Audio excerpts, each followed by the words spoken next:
आए। माताएं तो बड़ी प्रसन्न हो गई। रुक्मिणी मैया, आहा, बचपन में ही बालक खो गया था और मिला, ये तो अली और बहुत प्रसन्नता है, वो भी बहुरिया के साथ मिला है, ढूंढने की भी जरूरत नहीं है, डबल डबल खुशी मिल गई। आइए भगवान के अन्य विवाहों की भी चर्चा करते हैं। कितने विवाह हैं?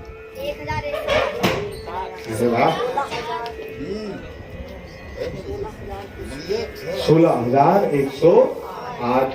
उसमें से कितने विवाह हुए हैं अभी? एक। बाकी कितने बचे हैं? 16,107। एक दिन की बात, सुधर्मा सभा में सारे राजा आकर बैठे हैं, मेरे द्वारिकाधीश बैठे हैं, कुरसेन जी बैठे हैं, सब बैठे हुए हैं। और उन्हीं के राज्य में एक सत्राजित नाम के राजा रहते हैं, सूर्य भगवान के बहुत बड़े उपासक। और ध्यान से कथा सुनिएगा आप लोग। ये इतने उपासक कि सूर्य देवता प्रकट हो गए। बोले क्या चाहिए? कुछ नहीं, आपका दर्शन प्राप्त हुआ, आपकी भक्ति में ऐसे ही रमे रहे। प्रसन्न हो गए सूर्य देवता और उनको एक मणि दी। और उस मणि का नाम है श्मंतक मणि। उसका प्रभाव क्या है? रोज डेली 74 मन सोना देती है, रोज, बड़ी दीप्यमान। अब उसी मणि को पहनकर सत्राजित ठाकुर जी की सभा में आ गया। सब देख करके आंखियां चौंधा गई सबकी। अरे वाह, कितना सुंदर मणि है। अगर ये मणि द्वारिकाधीश के पास हो, साधारण राजा के पास है, द्वारिकाधीश के पास हो तो वो और राज्य की वृद्धि करेंगे, धन को और बढ़ेगा। सबने जाकर कहा, भाई इसे द्वारिकाधीश को दे दो, राज्य की वृद्धि में काम आएगा। अरे हम कहें अपना दे, अपनी संपत्ति क्यों दे हम? क्रोधित होकर चले गए वापस। सत्राजित का भाई एक दिन उसी मणि को पहनकर जंगल में चला गया शिकार खेलने, तो किसी सिंह ने उसको मार डाला। 2-3 दिन तक लौटा नहीं। सत्राजित को लगा कि वही कृष्ण जो है उनके परिक्रम मान रहे थे, कहीं उन्होंने तो हमारे भाई को मार करके वो मणि तो नहीं ले ली। अपनी पत्नी से बोला, देवी मुझे लगता है तुम्हारे देवर जी इसलिए नहीं आए, ऐसा मुझे शक है, यकीन नहीं है, थोड़ी शंका है, ऐसा हो सकता है, किसी से कहना मत, नहीं जाके सबसे कह दो वो कृष्ण, मैं गया था, मांग रहे थे, मुझे लगता है उन्होंने ही भाई को मार करके मणि ले ली होगी। तो आप बताओ, उनकी पत्नी किसी से बोलेगी नहीं क्या? है? बोलेगी? क्यों? आप लोग तो अच्छे से जानते होंगे। आप लोग की बात, पेट में बात फंसती है क्या? है? एकदम सत्यवादी। राधे राधे। नहीं बचती, कहाँ बचे? श्राप मिला ना आप लोगों को, पता है? हाँ, श्राप मिला है आप लोगों को, पेट में बात पचा नहीं सकते। महाभारत युद्ध समाप्त हुआ, युधिष्ठिर जी तिलांजलि दे रहे हैं, समस्त कौरवों की, पांडवों की, सबकी दे रहे हैं। युधिष्ठिर ने धीरे से जाकर कहा, थोड़ा कर्ण के नाम से भी दे दो। युधिष्ठिर जी ने कहा, दे तो दूं, लेकिन वो अपने कुल के नहीं है, तो अपने कुल के नहीं है तो मेरे हाथ से ग्रहण नहीं होगा। भाई जब तक कुल जो है, कुल का व्यक्ति तिलांजलि नहीं देता है, तब तक तिलांजलि पहुंचता नहीं है, पिंडदान पहुंचता नहीं है। तो कुंती मैया ने कहा, वो और किसी कुल से नहीं है, आपके बड़े भैया थे। क्रोध आ गया युधिष्ठिर जी को। बोले पहले बताई होती तो उन्हीं को राज्यपाठ दे देते, हम सब भाई मिलकर सेवकाई करते। अनजाने में उनका वध करवा दिया हमारे हाथों से, पहले क्यों नहीं बताया? बताओ, बड़े भाई से हम लोग इतनी ईर्ष्या करते रहे, इतना क्रोध करते रहे, क्या क्या नहीं कहा अर्जुन ने उन्हें। श्राप देता हूं मैया, आप माताओं के पेट में कभी कोई बात बचेगी नहीं। 2 लोग ऐसे हैं जिनके पेट में बात नहीं बचती, एक माताएं हैं और एक देवता। देवताओं के भी नहीं बचती, तुरंत आकाशवाणी करते हैं, पहली सूचना दे देते हैं ये होने वाला। जैसे एक लीला चल रही हो ना, रामलीला देखा कि नहीं देखा? हाँ? जब कोई पात्र गड़बड़ा जाता है तो प्राणिकी करने वाला एक माइक लिए रहता है, पीछे से वही आकाशवाणी कर देता है। वैसे कहीं कहीं जब पात्र लगता है अब कौन बताएगा इन लोगों को सारी बात, तुरंत आकाशवाणी होती है, वो प्राणिकी करने वाले। सब लीला चलती है, पर्दे के पीछे की बात हम लोग जानते हैं ना। आपके सामने ठाकुर जी लीला कर रहे हैं, पीछे हम लोग हैं। जैसे रामलीला में राम और रावण पीछे बैठ के चाय पीते हैं, वैसे इस लीला को करने के बाद वैकुंठ में बैठ के पीते हैं। बोलिए राधे राधे राधे राधे। तो हम लोगों को शिक्षा देने के लिए लीला करने आते हैं। जय विजय कोई और थोड़ी है, हम उनके ही पास रखते हैं। रावण और सब उनके घर वाले हैं। एक ही घर का दो भाई, कभी राम बनता है कभी रावण। तो पर्दे के आगे वो लीला करता है, एक दूसरे को मारता है, पीछे जाके मारेगा क्या है? मारेगा नहीं, यही बात है। तो हम लोग को पर्दे की आगे वाली बात थोड़ी ग्रहण करने, बाकी पीछे वाला थोड़ा थोड़ा हम बताएंगे कि ज्यादा भ्रमित ना रहो। और पूरा बता देंगे तो आनंद नहीं आएगा, तब रामलीला नहीं देख पाओगे, तो सब पता रहेगा।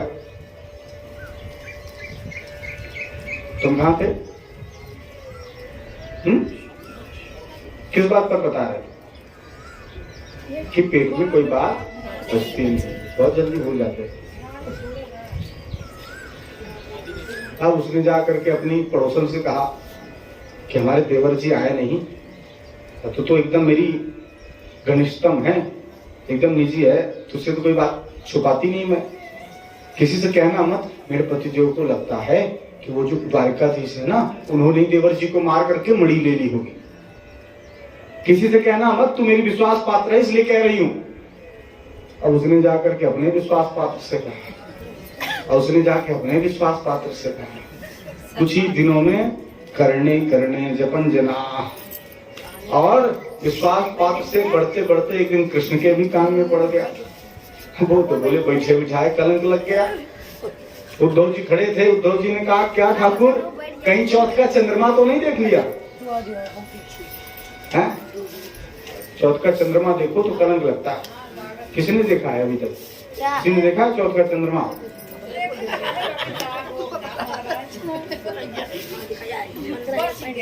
क्यों होता है ऐसा? चलो इसकी भी कथा सुना देता हूँ, शायद ना पता हो। एक दिन के बाद हमारे गणेश जी महाराज जा रहे थे, चंद्रमा जी रास्ते में पड़ गए। अब हमारे गणेश जी वक्रतुंड महाकाय कोटि सूर्य समप्रभा, सुंदर महाकाय, बहुत बड़ा शरीर है उनका। चंद्रमा देख के हंसने लगा। अब गणेश जी को आया क्रोध, श्राप दे दिया, हमको देख के हंस रहे हो, जो तुम्हें देखेगा उसको कलंक लग जाएगा। इतना शर्मी, इतना उसको डर लगा कि जो मुझे देगा उसे कलंक लगेगा, समुद्र में जाके छुप गया, कोई मुझे देखे ही नहीं। अब चंद्रमा नहीं रहे तो भाई सृष्टि का संचालन कैसे हो? पृथ्वी पर अन्न को रस कैसे मिले? वनस्पतियों को रस तो चंद्रमा से ही मिलता है। सूर्य तपाता है तो चंद्र सहतर जो देख उसमें रस भरता है।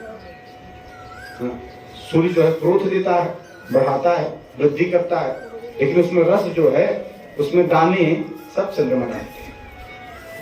पूरी प्रकृति जो है अस्त व्यस्त होने लगी।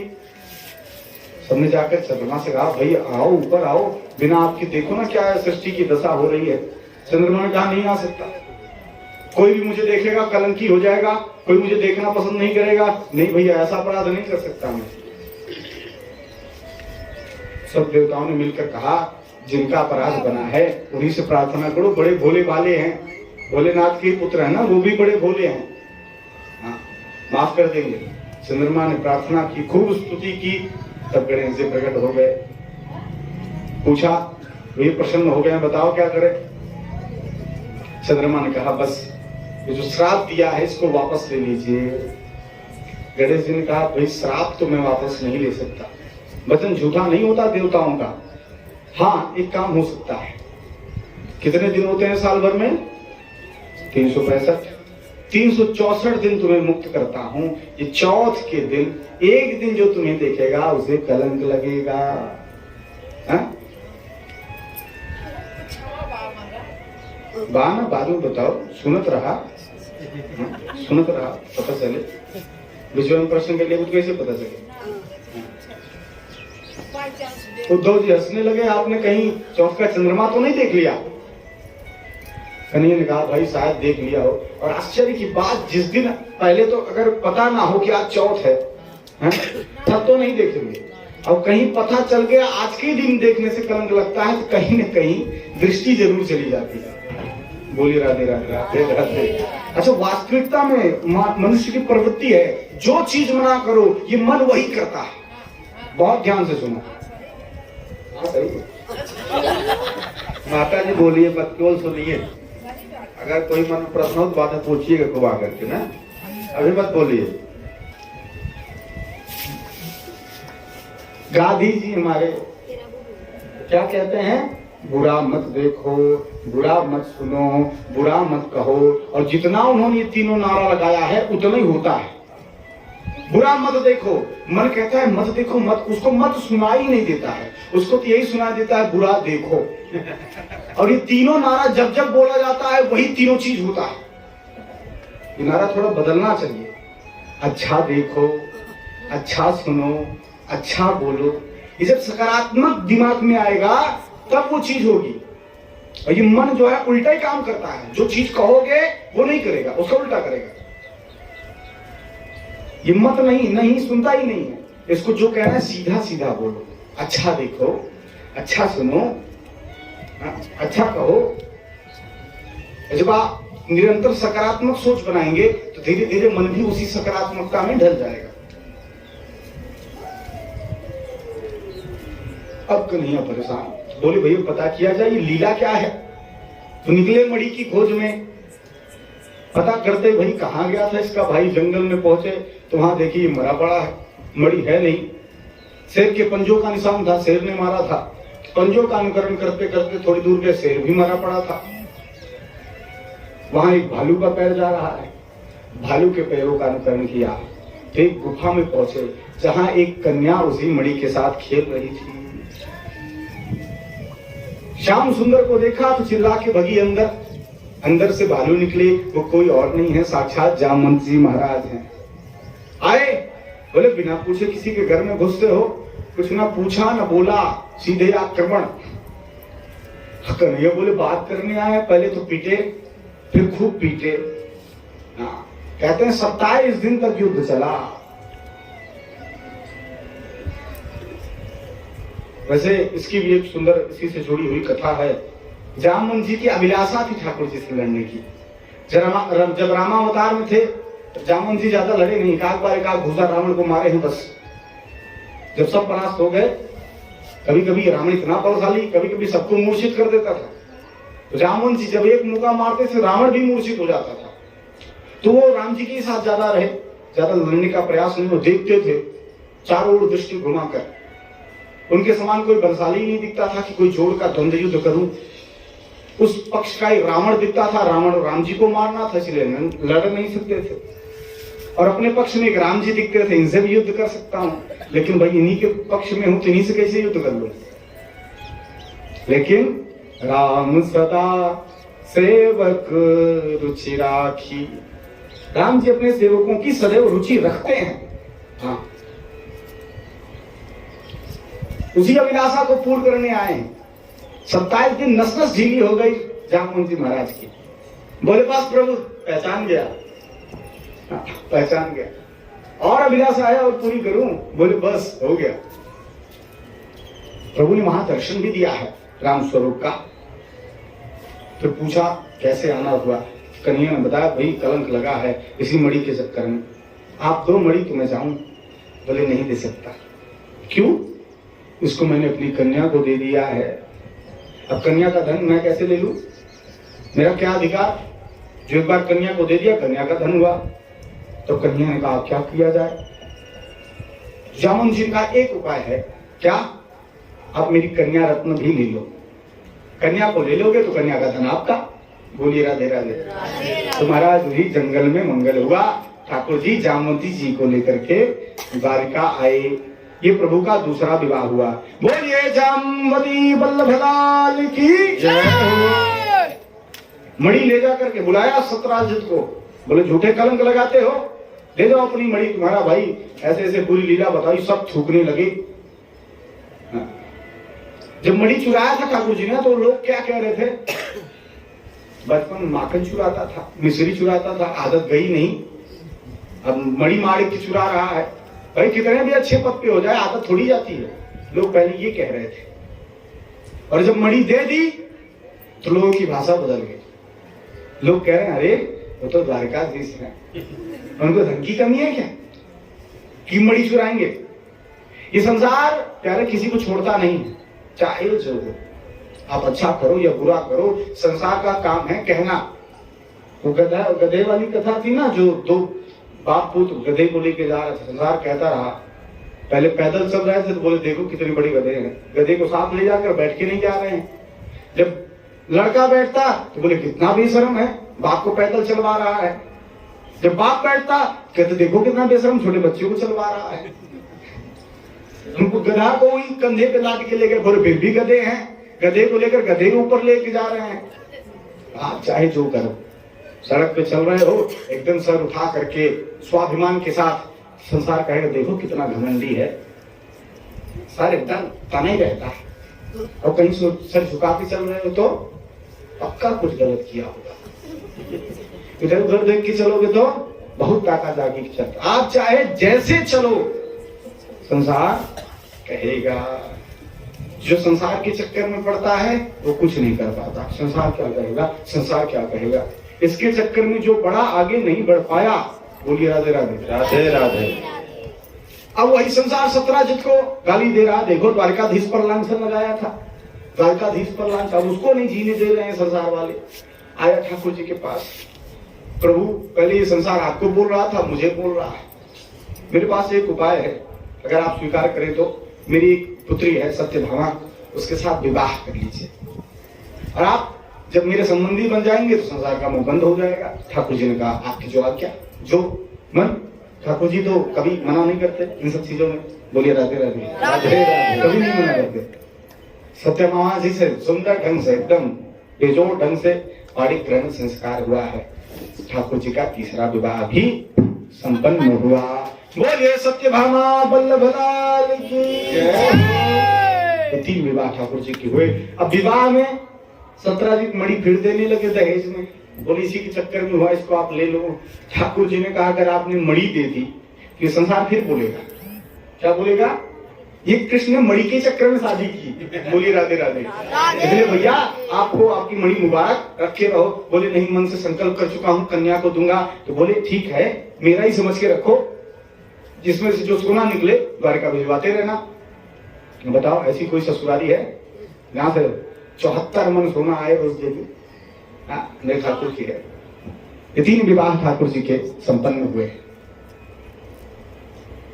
चौथा विवाह कालिंदी जी के साथ हुआ है, साक्षात यमुना जी, जो भगवान की तीनों लीलाओं में थी, ब्रज लीला में भी, मथुरा लीला में भी और द्वारका लीला में भी। हाँ, उस समय की बात है जब बंटवारा हो रहा था तो धृतराष्ट्र ने जो है बहुत अनुचित किया और पांडवों को दे दिया क्या, खांडव देश, जहां सर्पों की बस्ती, एकदम सूखा। ठाकुर जी ने कहा करो, हल चलाओ, पसीना बहाओ, संतोषी हैं, संतोष रखो। कभी ये लड़ाई झगड़ा का उपदेश नहीं देते हैं ज्यादा, वो तो लास्ट तक परिश्रम करते रहे, शांति दूत बनकर भी गए, और एक लीला में तो वही करवाना भी चाहते थे। लेकिन अगर पर्दे की आगे वाली बात देखें, ठाकुर जी ने पूरा परिश्रम किया कि युद्ध ना हो, युद्ध से किसी का भला नहीं होता। तो कहा पांडवों से परिश्रम करो, हल चलाओ, उसका फल मीठा होगा। और वास्तव में फल मीठा हुआ। हस्तिनापुर दुर्योधन को मिला, और आज जाइए हस्तिनापुर देखिए एकदम खंडहर पड़ा है। और परिश्रम से हल चला करके इंद्रप्रस्थ बनाया, तो आज भी राजधानी बनी हुई है भारत की। बोलिए राधे राधे। राधे राधे। तो ठाकुर जी थोड़ा घूमने निकले अर्जुन जी के साथ, यमुना के तट पर गए, तो वहां एक कन्या कालिंदी जी तप कर रही हैं। ठाकुर जी ने कहा जाओ देखो भाई कौन है, थोड़ा इंट्रोडक्शन कराओ। अर्जुन जी गए, बोले देवी आप कौन? बोले हम कालिंदी। सूर्य देवता की पुत्री, यमराज जी, शनि जी हमारे भाई हैं। ठाकुर जी को प्राप्त करने के लिए तब कर रही हूं। अर्जुन जी ने कहा तो आपकी तो मनोकामना पूर्ण हो गई। कैसे? ठाकुर जी ही आए हैं, वो देखो रथ में बैठे हैं, दौड़ कर आए। राम कन्हैया ने कहा क्या हुआ, कौन है? बोले आपके लिए ही है, आपके लिए तब कर रही हैं, चलिए हाथ पकड़िए। और वहीं पर इंद्रप्रस्थ में ही ठाकुर जी ने कालिंदी जी के साथ विवाह संपन्न किया। बोलिए कालिंदी वल्लभ लाल की। अवंती उज्जैन देश के दो भाई हैं, बिंद अरविंद, उनकी बहन का नाम है मित्रविंदा। इनकी भी स्थिति same to same Rukmini ji जैसी थी। बचपन से ही भगवान की लीलाओं को सुना है, मन ही मन उनको मान लिया है। जब जो है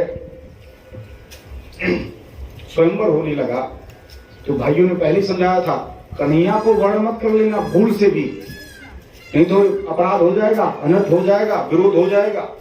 खूब सस्काया था, खूब डराया था, लेकिन जब ठाकुर जी का दर्शन किया तो एकदम निर्भय हो गए।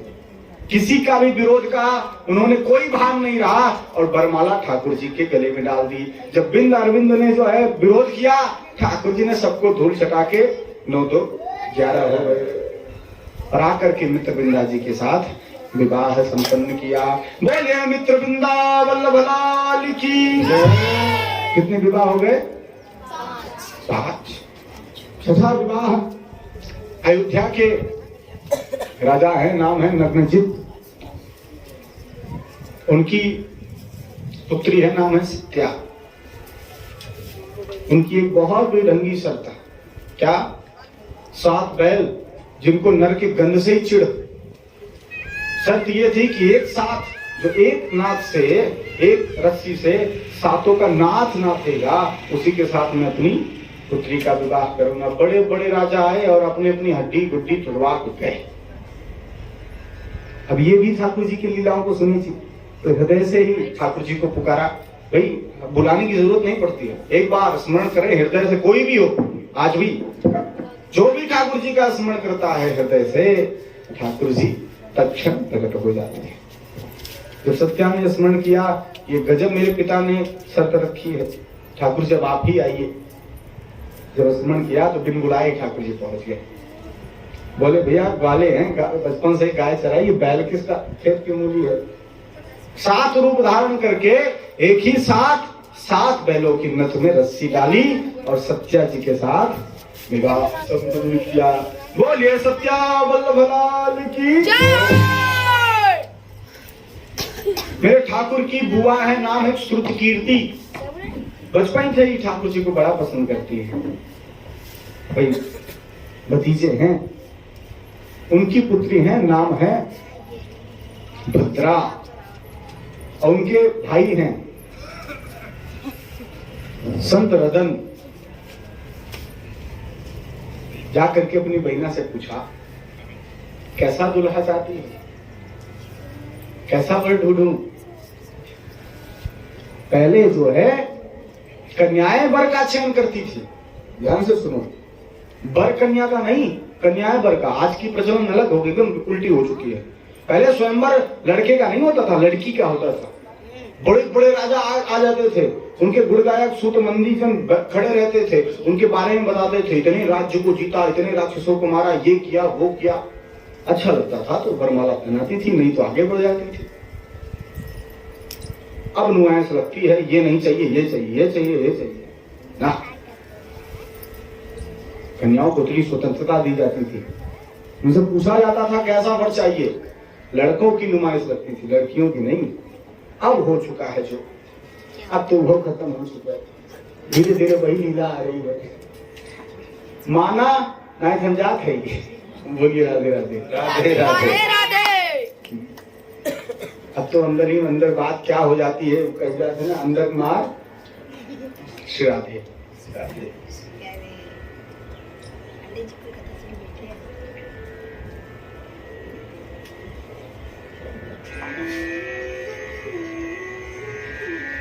भद्रा जी से पूछा तो उन्होंने कह दिया वही श्याम सुंदर चाहिए। ऐसे वर को क्या करूं जो जन्म में मर जाए। वर बरिए नंदलाल को जा चुड़ लो अमर हो जाए। तो नंदलाल का वर्णन करना चाहती हूँ।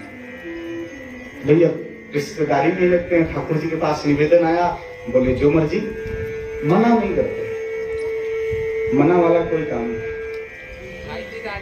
भद्रा जी के साथ विवाह संपन्न किया। बोलिए भद्रा वल्लभ लाल की जय हो। कितने विवाह हो गए? हाँ, 7।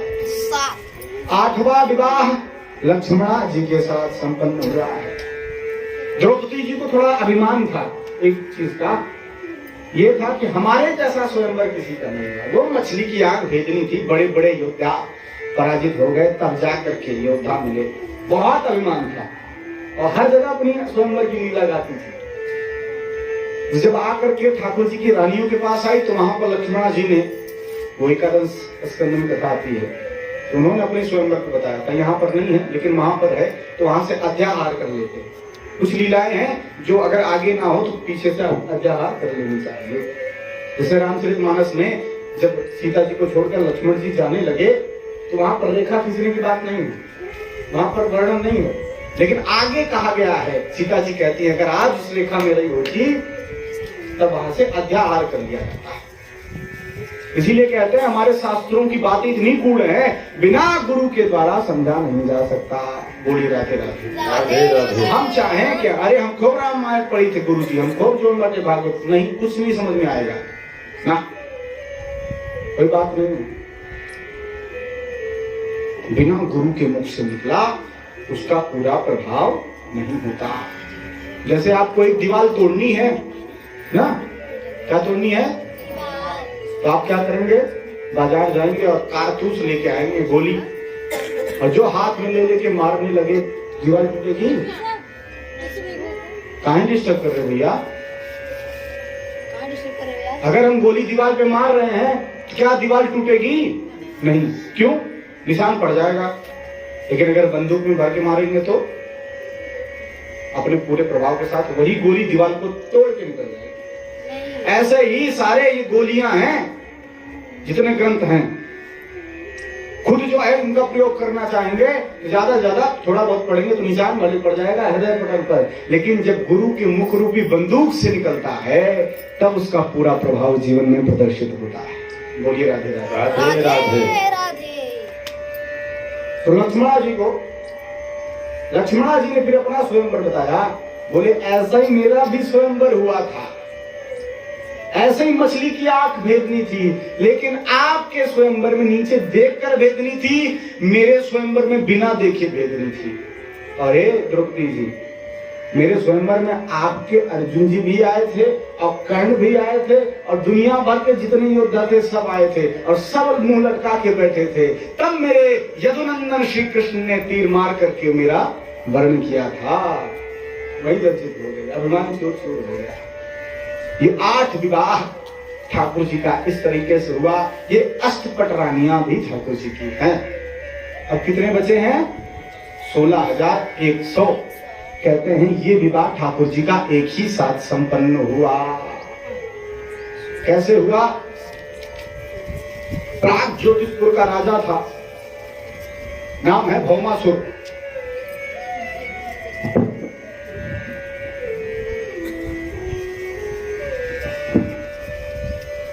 कहते हैं ये भौमासुर साक्षात ठाकुर जी का ही पुत्र है, भगवान का है। असुर लेकिन भगवान का पुत्र है। पृथ्वी जी से 12 भगवान आए थे 12 अवतार में, ठाकुर जी के स्पर्श से पृथ्वी मैया गर्भवती हो गई थी और उसी से ये भौमासुर प्रकट हुआ है। भौमासुर भगवान का पुत्र लेकिन असुर है, राक्षस है। कैसे? संग से।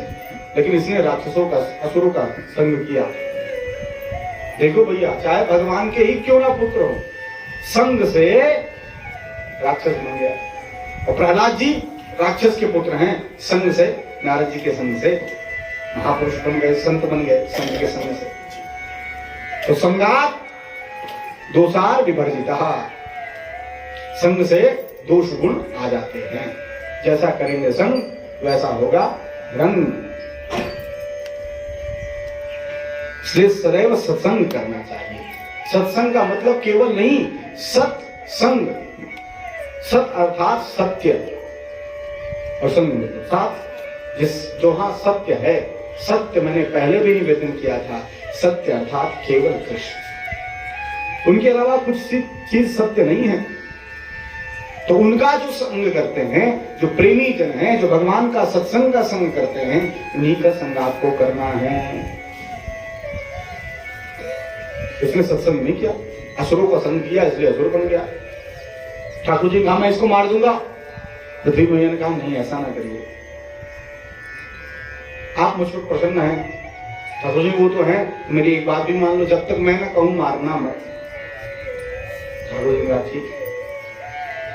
अब ये बड़ा अत्याचार करे, इतना भोगी कि कहीं भी कन्याओं को देखा तो अपहरण कर लेता, राजाओं की, नागों की, स्वर्ग में जाता, कहीं भी जो भी कन्या मिलती, ऐसे इकट्ठा करते करते 16,100 कन्याओं को हरण कर लिया था, लेकिन किसी का स्पर्श नहीं किया था इसने, सब पवित्र थी। इसने सोचा था जब सब इकट्ठा कर लूंगा तब विवाह रचाऊंगा। अब ये ठाकुर जी को मारती रहे, कब इस जेल से निकलेंगे, कब मुक्ति मिलेगी। उन्हीं के बीच में नारद जी प्रकट हो गए। उन्होंने कहा रो तो रही हो, लेकिन ये रोना सार्थक नहीं है। आपका रोना तब सार्थक होगा जब आप कृष्ण के लिए रोओगी। आप भी जब तक संसार के लिए रो रहे हो और रोगे, लेकिन जब वही रोना ठाकुर जी से जुड़ जाएगा, ठाकुर जी के लिए रो। और सबसे ज्यादा ठाकुर जी रिश्ते हैं तो रोने से रिश्ते हैं। जब वास्तविक भक्ति उमड़ती है तो भक्तों के नेत्रों की अश्रु रुकती नहीं है। और जिस दिन आप ठाकुर जी के लिए रोना सीख गए, उसी दिन ठाकुर आपके लिए छत्रछाया बन जाएगा, हाथ पकड़कर चलने लगेगा। ये कितने बड़े भक्त थे कि ठाकुर जी की जो परछाई है, जो उनके चरण चिन्ह बगल में बनते चले जाते थे, लोग कहते थे इतने बड़े भगत हैं, चरण चिन्ह बगल में बनते थे। ठाकुर जी को लगता था साथ साथ चल रहे हैं, और बढ़िया थे, संपत्ति वाले थे। लेकिन ऐसी विडंबना हुई कि सारी संपत्ति उनकी चली गई, पूरा परिवार छोड़ के चला गया। तो जब अब चलते थे तो एक ही चरण चिन्ह बनते थे। उस भक्त ने कहा क्या ठाकुर, जब तक संपत्ति थी तब तक साथ था, जब तक परिवार था तब तक साथ था, जब तक स्वजन थे तब तक साथ था, इन्होंने साथ छोड़ा तो तूने भी छोड़ दिया। ठाकुर जी बोल पड़े, इनके साथ छोड़ने से मैंने साथ नहीं छोड़ा है। ये जो दो चिन्ह दिखाई दे रहे हैं ये तेरे नहीं है, मेरे हैं। मैंने तुझे गोदी में उठा रखा है। बोलिए राधे राधे राधे राधे। मैंने तुझे गोदी में उठा रखा है। एक बार ठाकुर जी के रो के तो देखो, नैन निध बरसनिदा। नारद जी ने कहा ये जो तुम्हारा विलाप है इसको ठाकुर जी से जोड़ दो, ठाकुर जी के लिए लो, उनको पुकारो, ना आए तो कहना। और वास्तव में नारद जी जैसा कोई नहीं। नारद जी भगवान के मन हैं, और नारद जी जिसको मिले हैं उसको ठाकुर जी नहीं मिले हैं, ऐसा हो ही नहीं सकता। बोलिए राधे राधे राधे राधे। उनके जितने बड़े बड़े चेले, आजकल नारद जी को थोड़ा अलग दृष्टि से संसार देखता है, झगड़ा कराने वाला, यही सब कहते हैं, अरे बहुत नारद औरत बाप भैया। नारद जी नहीं, इस स्वभाव के लड़ाई झगड़ा नहीं करवाते हैं, वो ठाकुर जी की लीलाओं को संपन्न करते हैं, पूर्ण करते हैं। अगर नारद जी ना हो तो एक भी लीला संपूर्ण नहीं होगी। नारद जी हैं जो लीलाओं को संपन्न करते हैं। जहां ठाकुर जी को जाना होता है, जैसे हमें कहीं जाना हो तो सबसे पहले कौन जाता है वहां? हमारा मन पहुंच जाता है वहां ना। जैसे आप लोग कथा सुनने आ रहे थे तो पहले मन यहाँ आ गया, ऐसी व्यासपीठ बनी होगी, ऐसे ठाकुर जी, ऐसे व्यास जी बैठे होंगे, कथा बोल रहे होंगे, पहले मन आ जाता है। ऐसे ही जब ठाकुर जी को कहीं जाना होता है तो अपने मन रूपी नारद जी को भेज देते हैं। बोलिए राधे राधे। नारद जी के शब्द का अर्थ क्या है? नारद, जिसकी बात को साक्षात भगवान भी रद्द न कर पाए, वो है नारद जी। हाँ, बहुत सुंदर कथा याद आ रही है, सुनाओ। 6 दिन में तो हनुमान जी कहीं चर्चा नहीं आई, वैसे है भी नहीं चर्चा, तो वैसे है बहुत सारी चर्चाएं हैं,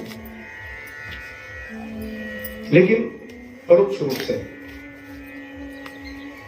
नित्य श्रोता हैं, यही बैठे होंगे, अब थोड़ा सुनिश्चित होंगे अपनी कथा सुन के, क्योंकि कृष्ण राम कथा के रसिक हैं।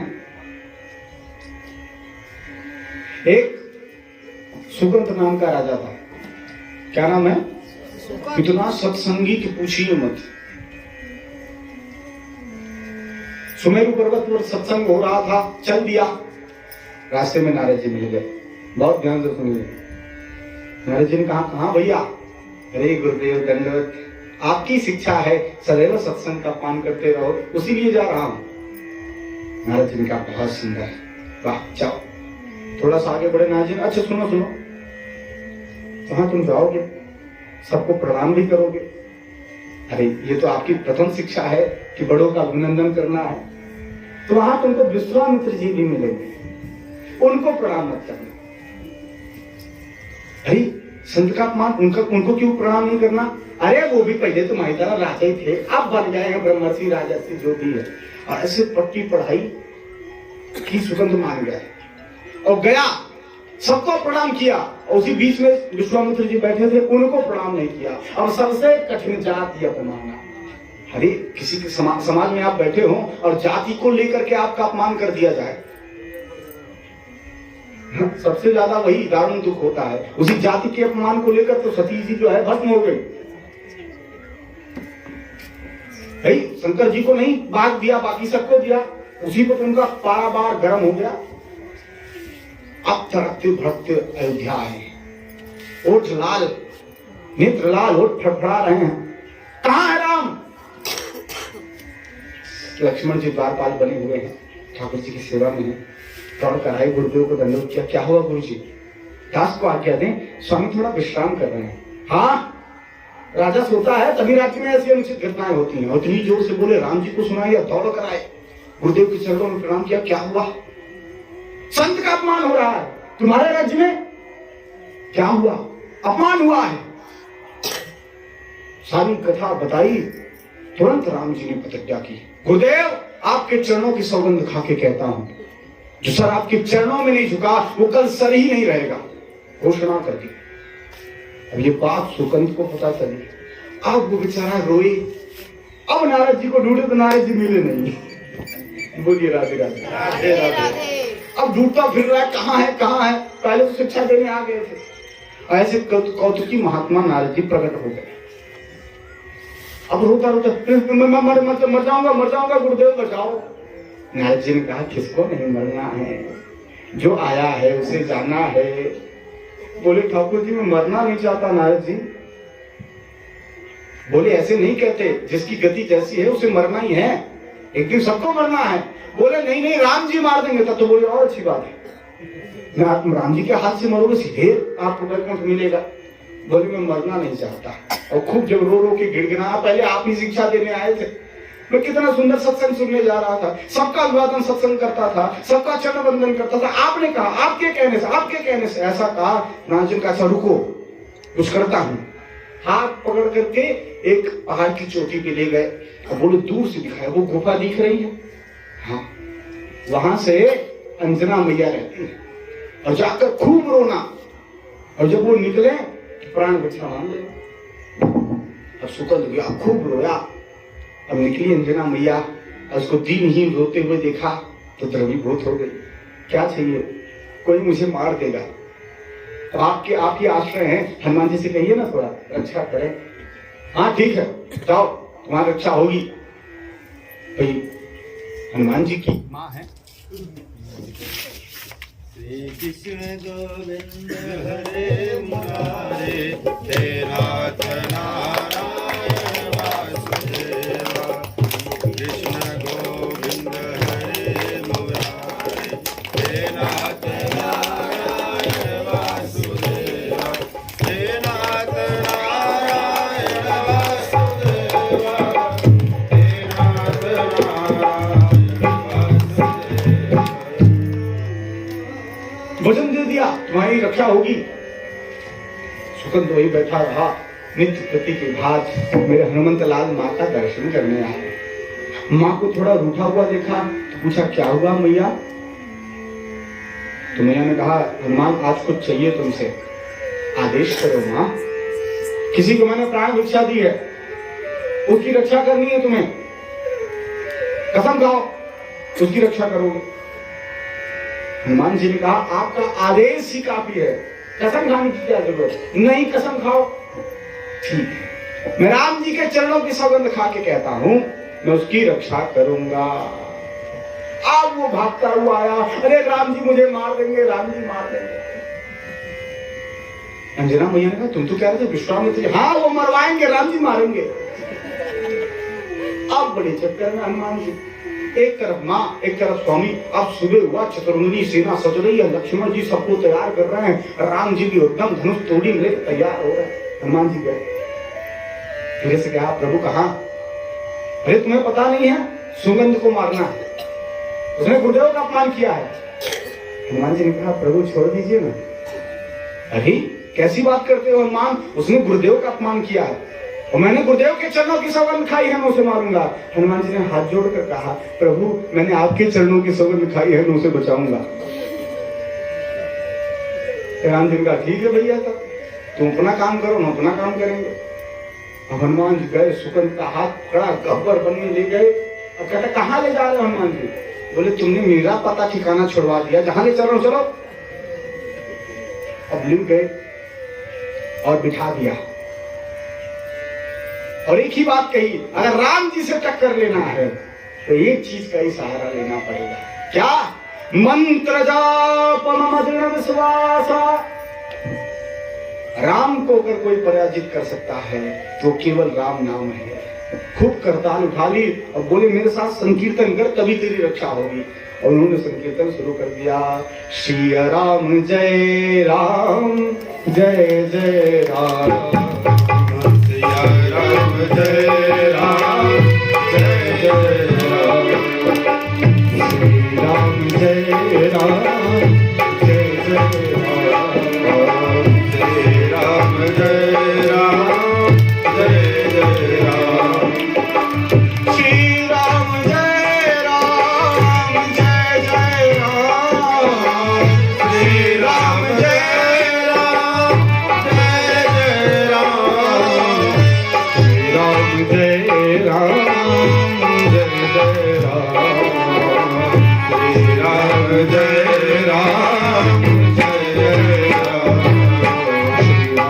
राम जय जय राम, श्री राम जय राम जय जय राम, बोलो ना, श्री राम जय राम जय जय राम, श्री राम जय राम जय जय राम, श्री राम जय राम जय जय राम, श्री राम जय राम जय जय राम, श्री राम जय राम जय जय राम, श्री राम जय राम जय श्री राम जय राम जय जय राम, जय राम। श्री राम जय राम अब संकीर्तन करते चले जा रहे हैं, रो रो के कह रहा है सुगंध, रक्षा तो हो जाएगी। अरे जब करो तो पहले बोलो तो नाम।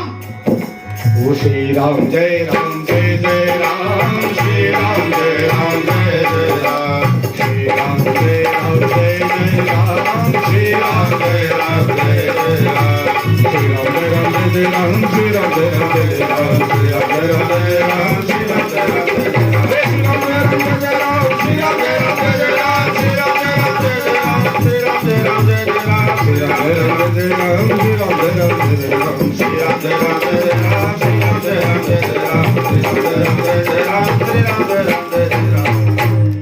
इधर ठाकुर जी ढूंढ के परेशान, राम जी ना हनुमान जी मिल रहे ना सुकंत। लक्ष्मण जी ने कहा, किसको ढूंढ रहे हैं? सुकंत को आपको पता तो है। बोले, सुकंत को ना ढूंढिए, हनुमान जी को ढूंढिए। हनुमान जी मिल गए, सुकंत भी मिल जाएगा। और ढूंढते ढूंढते उसी वन में आ गए। हनुमान जी संकीर्तन कर रहे हैं और राम नाम के घेरे में पीछे जो है सुकंत को बिठा रखा। आहा, राम जी ने कहा, क्यों हनुमान लड़ोगे नहीं? कहाँ है तुम्हारी गदा? हनुमान जी ने कहा, प्रभु आज हम गदा से नहीं लड़ेंगे, आज हम भी धनुष बाण चलाएंगे। बोली राधे राधे। राधे राधे। हाँ, कौन सा धनुष? राम नाम का धनुष। बैठ गया संकीर्तन प्रारंभ।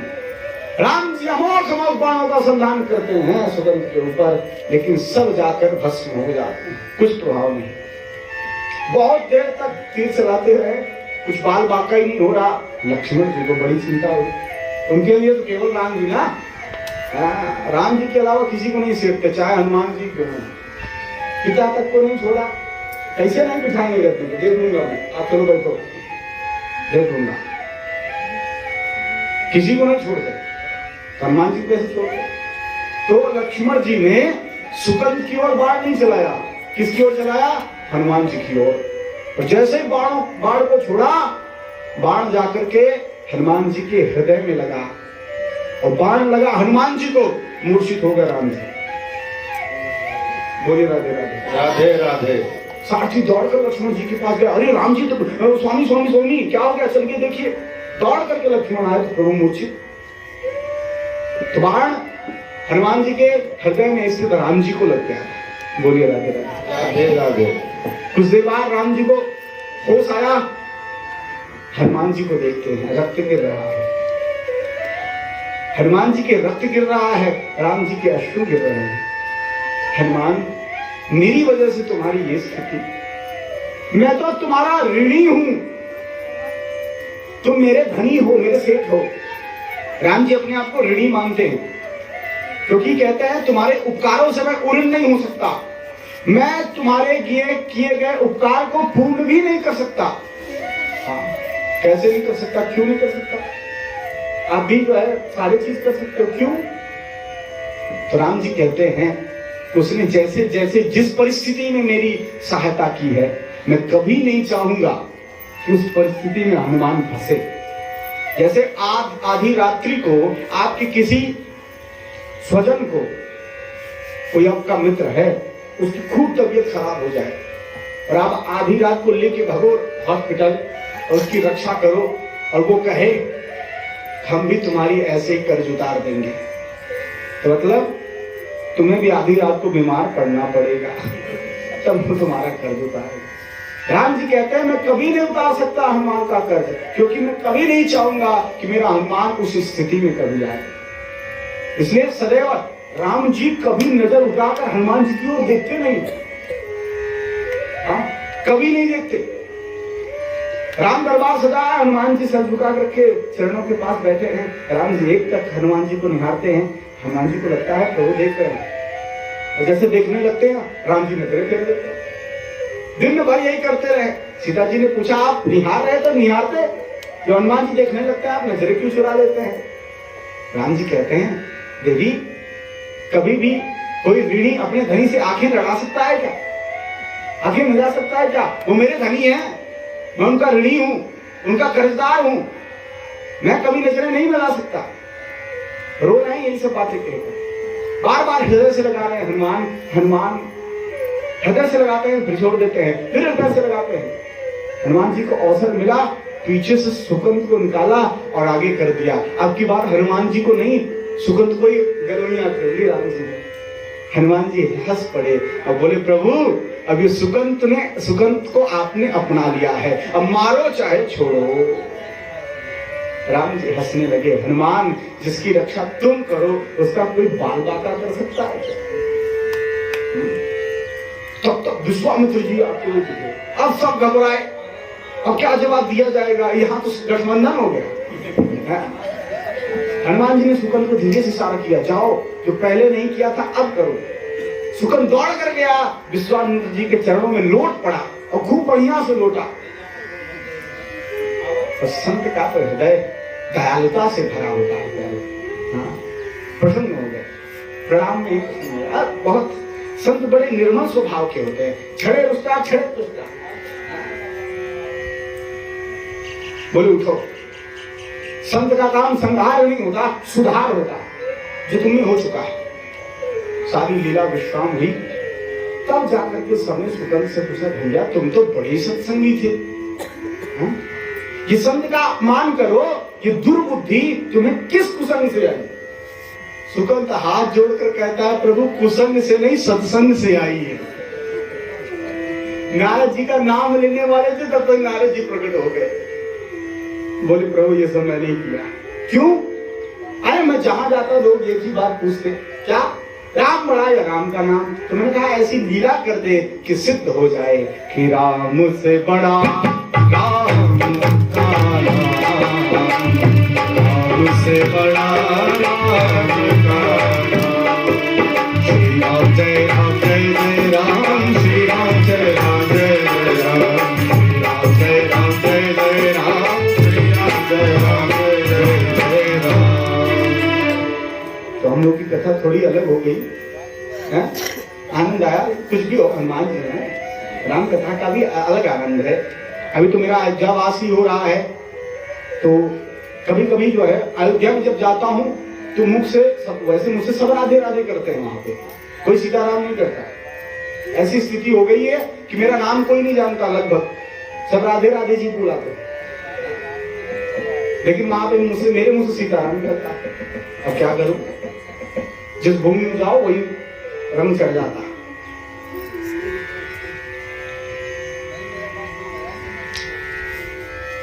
नारद जी आए, राजकुमारियों से कहा रो, लेकिन कृष्ण के लिए रो, पुकारो।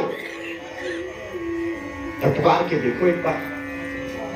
हम भी पुकार के देखे ठाकुर जी को आते ही कि नहीं। गोविंद गोविंद गाए जा, प्यारे से लव लगाए जा। गोविंद गोविंद गाए जा, गोविंद गोविंद गाए जा। प्यारे से लव को लगाए जा, गोविंद गोविंद गाए जा। प्यारे से लव को लगाए जा।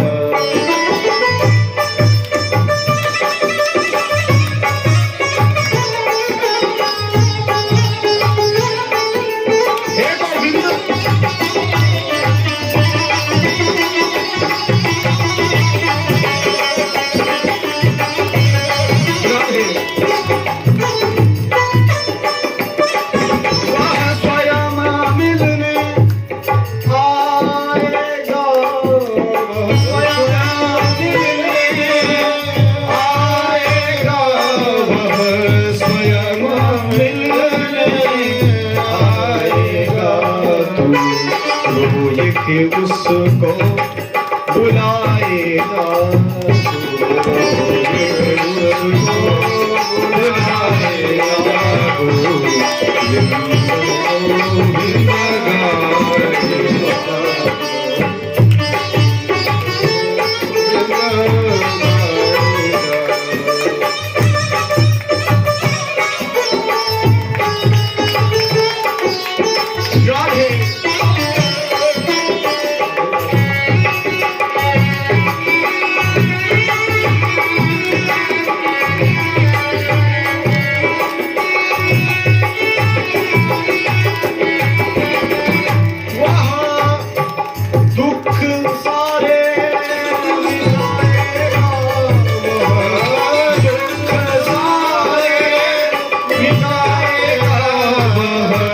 दर्द सारे मिटाएगा, उसको सुनाएगा, पीर उसको सुनाएगा। गोविंद गोविंद गाएगा, गोविंद गाएगा। में मन को लगाओ, गोविंद गोविंद गाए जा। ठाकुर जी को पुकारो। और जब उन राजकुमारियों ने ठाकुर जी को पुकारा है, ठाकुर जी तक बात पहुंच गई। और ठाकुर जी द्वारिका से प्रागज्योतिषपुर आज की स्थिति में असम, वहां नरक द्वार है, उसने इतना अत्याचार किया था कि आज तक वो अत्याचार मिटा नहीं। असम कितनी दूर है, लेकिन ठाकुर जी तक वो बात हृदय की पहुंच गई। सत्यभामा को कहा आओ चलो घुमा लाए तुमको। गरुड़ जी आए हैं, सत्यभामा जी और मेरे ठाकुर बैठ करके प्राग ज्योतिषपुर गए। उसने बड़े बड़े मंत्री और राक्षसों को पाल रखा था। सभी दैत्यों का उद्धार करते करते मुख्य द्वार पर पहुंचे। वहां एक मुर नाम का दैत्य है, 5 मुख हैं उसके। ठाकुर जी ने उसका अंत किया। यहाँ ठाकुर जी का बहुत सुंदर नाम पड़ा है, बोले कृष्ण मुरारी भगवान की। यहाँ पर ठाकुर जी का नाम मुरारी पड़ा है। हा? अंदर गए तो भौमासुर आक्रमण करने लगा। ठाकुर जी पहले खूब खेले उसके साथ। कभी कभी खेल खेल में तीर को अपने पास से जाने देते हैं। सत्यभामा जी कहते हैं ठाकुर इसको मार क्यों नहीं रहे, मारो मारो मारो उसको। ठाकुर जी का पक्का मारू, क्योंकि सत्यभामा जी ही पृथ्वी है, पृथ्वी की रूप धारिणी है सत्यभामा जी। जब आदेश मिल गया तुरंत चक्र छोड़ा है और उसका अंत किया है। बोले भौमासुर उद्धारक भगवान की। उसका ठाकुर जी ने उद्धार किया है।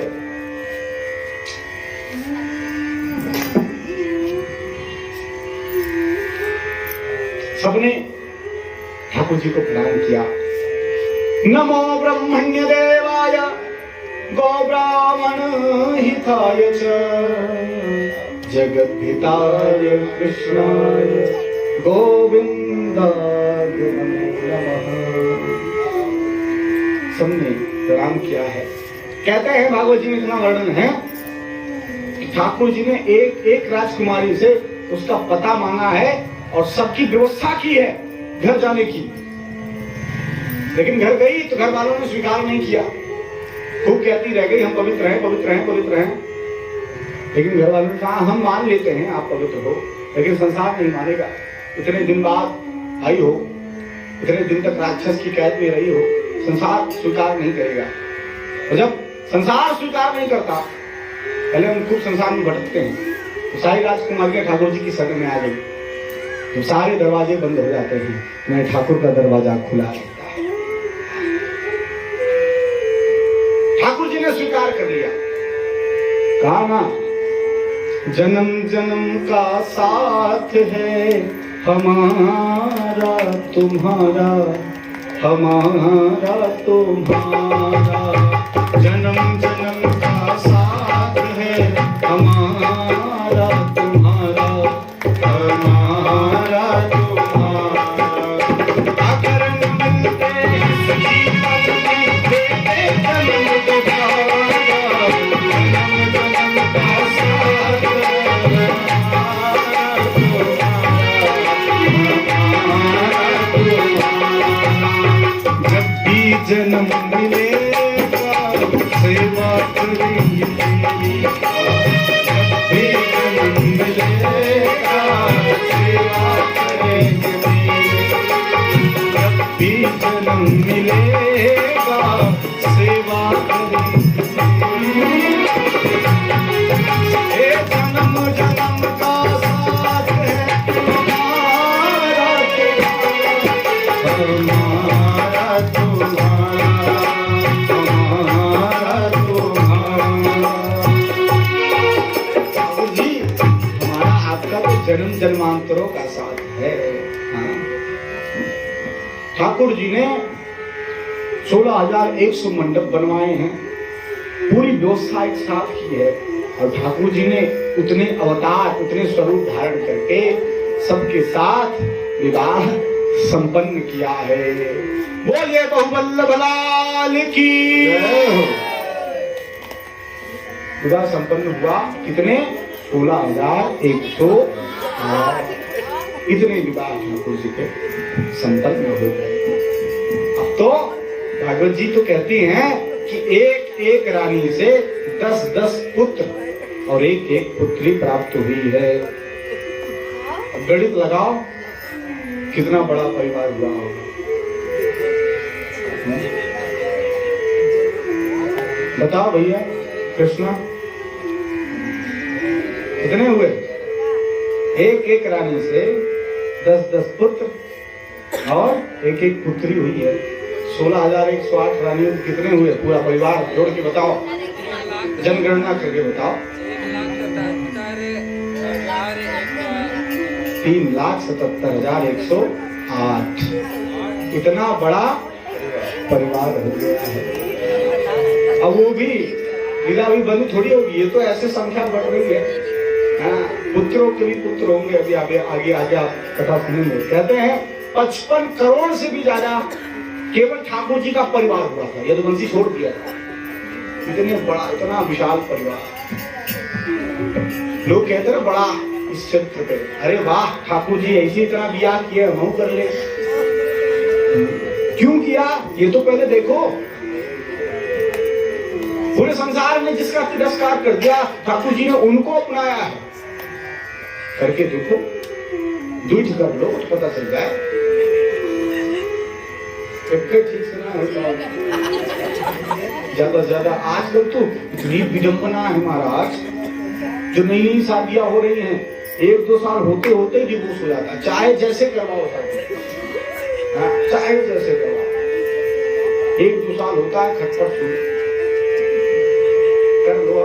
अब व्यंग करो ठाकुर जी। अरे वो योगी योगेश्वर हैं, प्रत्येक रानी के साथ प्रत्येक रूप धारण करके रहते हैं। लेश मात्र भी उनके पास भय या परेशान नहीं, सदैव मुस्कान बनी रहती है।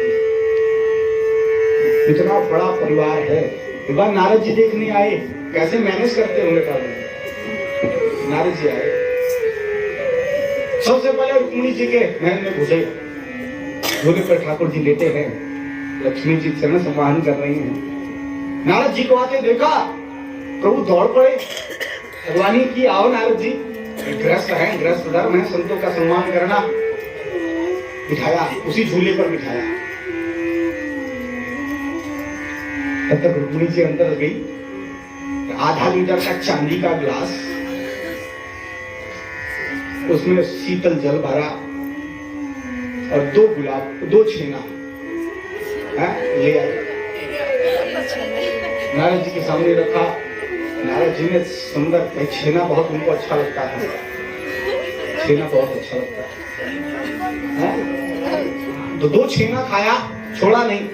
2 छेना खाए और आधा लीटर पानी पी गए। तो नारद जी ने सोचा रुक्मिणी जी के साथ हैं तो अन्य रानियों के साथ नहीं होंगे, रुक्मिणी जी से ज्यादा प्रेम करते हैं, अन्य रानियों को जाके भड़काऊंगा। सदैव रुक्मिणी जी के साथ रहते हैं, आपके साथ नहीं रहते। तब तक पहुंच गए सत्यभामा जी के महल में। सत्यभामा जी के महल में पड़े, ठाकुर जी वहां बैठे हुए हैं, सत्यभामा जी से हंसी मजाक कर रहे हैं। अब नारद जी ने फिर बढ़ के ठाकुर जी ने फिर उनका स्वागत किया। नारद जी ने सोचा शायद कोई चोर दरवाजा है, भग करके आ गए उनमें से। अब सत्यभामा जी गई अंदर, वो भी 2 छेना लेके आई, आधा लीटर पानी लेके आई चांदी के गिलास में। अब ये कैसे कह दे कि अभी हम रुक्मिणी जी के यहाँ से आ रहे हैं, तो पीना पड़ा। 1 लीटर पानी हो गया, 4 छेना हो गया। बोले चोर दरवाजा होगा तो दूर वाली रानी के पास जाता हूँ। कम से कम 1 किलोमीटर बाद जो महल था कालिंदी जी का, वहां पहुंचे। बोले इतनी जल्दी तो यहाँ आ नहीं सकते। वहां देखते हैं तो ठाकुर जी भोजन कर रहे हैं। ठाकुर जी का फिर अगवानी की। ठाकुर जी से पूछा, नारद जी ने बहुत अच्छे समय पे आओ, थाली लगाओ। नहीं, पानी तो पी लो। अब कुछ बोल नहीं सकते हैं, क्यों? ये थोड़ी बताएंगे कि अभी आ रहा हूं। कालिंदी जी गई, वो भी 2 छेना लेके आई, वो भी गिलास जल लेके आई। अब पीना पड़ा उनको, क्या करें? बता तो सकते नहीं है, क्या करें? ठाकुर जी हर घर में है ना, तो उनके पसंद की चीज रहेगी। सब चाहे के डिब्बा छेना रखवा देते हैं। भाई कोई आया तो बोली राधे राधे। नारद जी ने कहा अब नहीं देख सकता भैया, अब कहीं गया तो पेट फट जाएगा। ऊपर देखते हैं तो ठाकुर जी हर महल में दिखते हैं, कहीं भोजन कर रहे हैं, कहीं अपने बच्चों के साथ खेल रहे हैं, कहीं दान कर रहे हैं, कहीं गौ सेवा कर रहे हैं, कहीं यज्ञ कर रहे हैं। हर महल में ठाकुर जी अलग अलग रूप धारण करके कोई कर सकता है। बात याद रखिए, जो कृष्ण ने किया है वो आप कभी नहीं कर सकते। जो कृष्ण ने किया है वो आप नहीं कर सकते, और जो कृष्ण ने किया है वो करने की जरूरत भी नहीं है। जो कृष्ण ने कहा है वो करने की जरूरत है। जो राम जी ने किया है वो करने की जरूरत है, और जो कृष्ण ने कहा है वो करने की जरूरत है। इसलिए 2 अवतार धारण करने पड़े उनको। लोग कहते हैं हम वो करेंगे, तुम्हारा कन्हैया किए थे। तो उन्होंने 7 वर्ष के थे, 7 योजन पहाड़ को उठाया। तुम 7 ग्राम के पत्थर को 2-3 घंटे उठा के रखो जाने। लोग 20 पी गए, 6 दिन के थे। तुम्हें के 2 तोला पी के दिखाओ जाने। वो कालिया नाग पर जो है नृत्य किए थे, तुम्हें कहा कि सांप पकड़ के दिखाओ, ये नहीं करेंगे। वो रासलीला जाए थे, हम जाएंगे। सब करो ना, जब कर रहे हो तो करो। भागवत पढ़ेंगे नहीं, रामायण पढ़ेंगे नहीं, और तर्क करना हो तो तर्क तब उत्पत्ति होती है, प्रश्न की तब उत्पत्ति होती है जब उस विषय को आप पढ़ेंगे।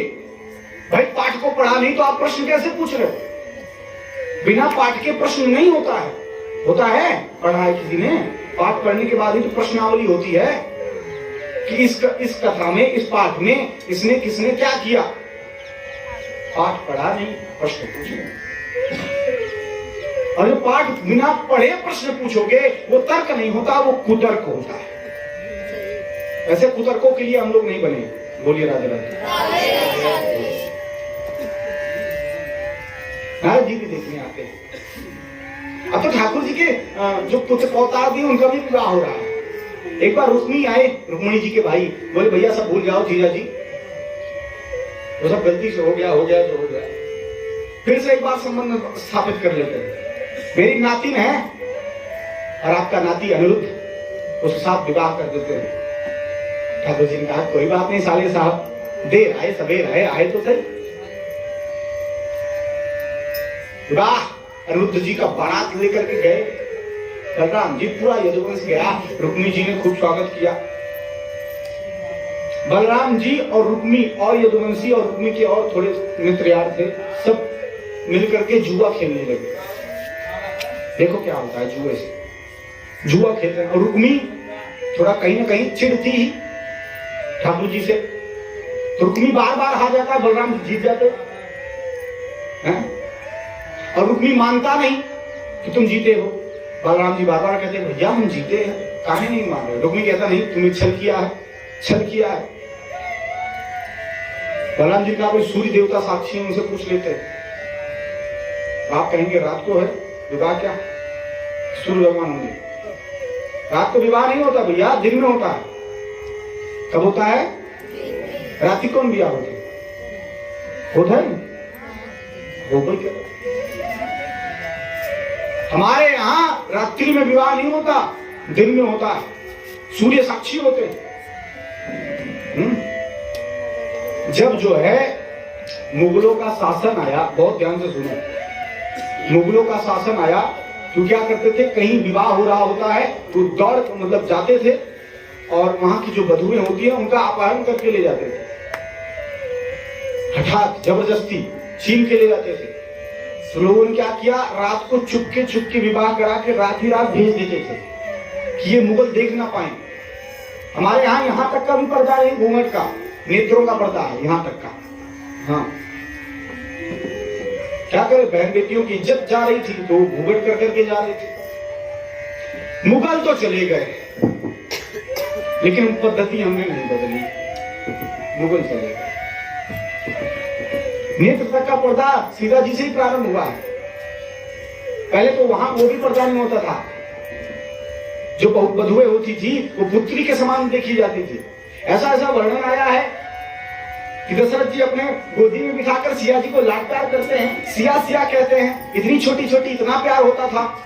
आज कोई ससुर नहीं बिठा सकता है, उतना सामर्थ्य नहीं है। पहले होता था ये। दशरथ जी को भोजन करा रही थी सिया जी, तब तक मक्खी उड़ के आई, कृषि निगाह से देखा मक्खी जलकर भस्म। दशरथ जी ने कहा कभी इस दृष्टि से मेरे राम जी को मत देख लेना। तब से नेत्रों का पर्दा होने लगा, घूंघट नहीं, नेत्रों तक का।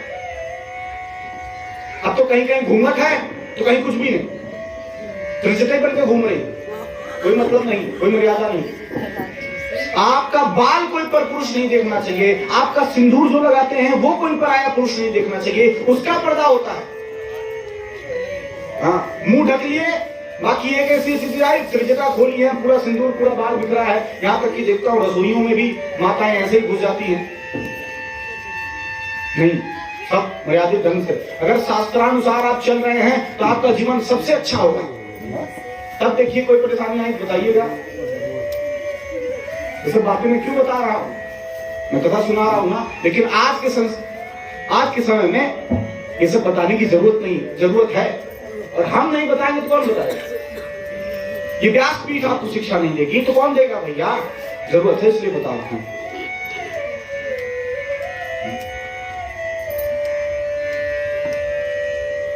इसलिए दिन में विवाह, जहां तक प्रयास हो दिन में ही विवाह होना चाहिए, क्योंकि कुछ चीजें हैं कि वेद मंत्र रात्रि को उच्चारण नहीं किया जा सकता। जब लोग विद्यार्थी जीवन में थे तो संध्या के बाद वेद मंत्र उच्चारण नहीं किया जाता था, तो बिना वेद मंत्र के विवाह हो नहीं सकता। हो सकता है नहीं, आजकल तो ना ही भैया ना हो सकता होए, तार वेद मंत्र उठने लगे रखा, हम गंधर्व विवाह जयमाल सिस्टम करेंगे। और वास्तविकता में जयमाल में जितना समय लगता है कि 3 बज जाता है, 2-3 जयमाल करते करते, वह फोटोग्राफर नहीं आया फिर से आशीर्वाद दो, नहीं आया फिर से उसी में जो है 3 बज जाएगा, फिर पंडित जी ने जल्दी जल्दी किएगा, जल्दी जल्दी। अब उनको क्या करना है, वो एक नींद मार के आए, बरबर करके जा हो गया ब्याह, उसके बाद तीसरे दिन तलाक, बात खत्म, शुरू लीला। अगर वास्तविक वैदिक ढंग से अगर आप विवाह कराते हैं तो परेशानी नहीं आएगी।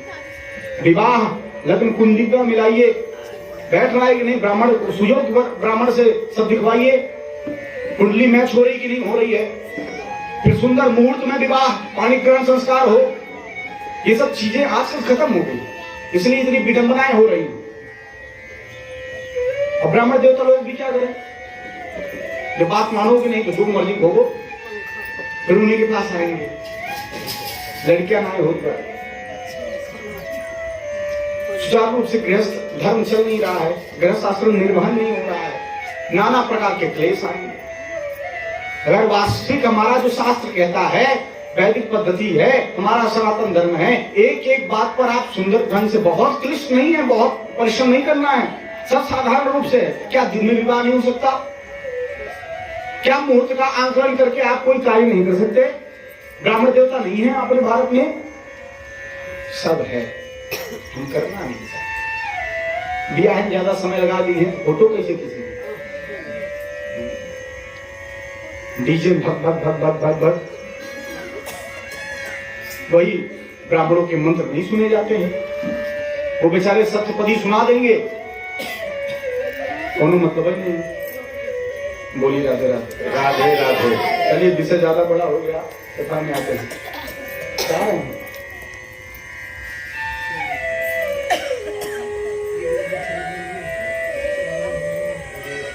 कहाँ थे हम? कोई बताएगा कहां से शुरू हुई ये बात? बियाहे से। किसका विवाह हो रहा है? अनिरुद्ध जी का। बलराम जी और सब जुआ खेल रहे हैं। बलराम जी बार बार कह रहे हैं रुक्मिणी से, भैया सूर्य देवता से पूछवा दूं। सूर्य देवता से पूछा गया किसकी गलती है, कौन जीता कौन हारा? सूर्य देवता ने कहा भाई बलराम जी की विजय हुई है, आप मिथ्या भाषण ना करिए। फिर भी रुक्मिणी ना माने। बलराम जी का माथा ठंडा, उठाया हल मूसल, हल से उसकी मुंडी बस फंसाई और मूसल दे मारा, तो गोविंदाय नमो नमः, रुक्मिणी का वध कर दिया। अब बताओ, संबंधी को मार दिया। अब जो है रुक्मिणी जी रो रही हैं, भैया मेरे भाई को मार दिए।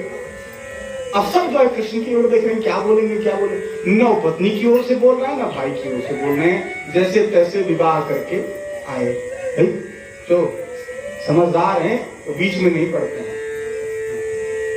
जहां जो है माता या पत्नी के बीच में पड़े तब दिक्कत है। कभी बीच में समझदार नहीं करते, जैसे तैसे करके विवाह। यह अनिरुद्ध जी का पहला विवाह होगा। अनिरुद्ध जी का एक और विवाह हुआ है, भगवत जी में वर्णन आ रहा है।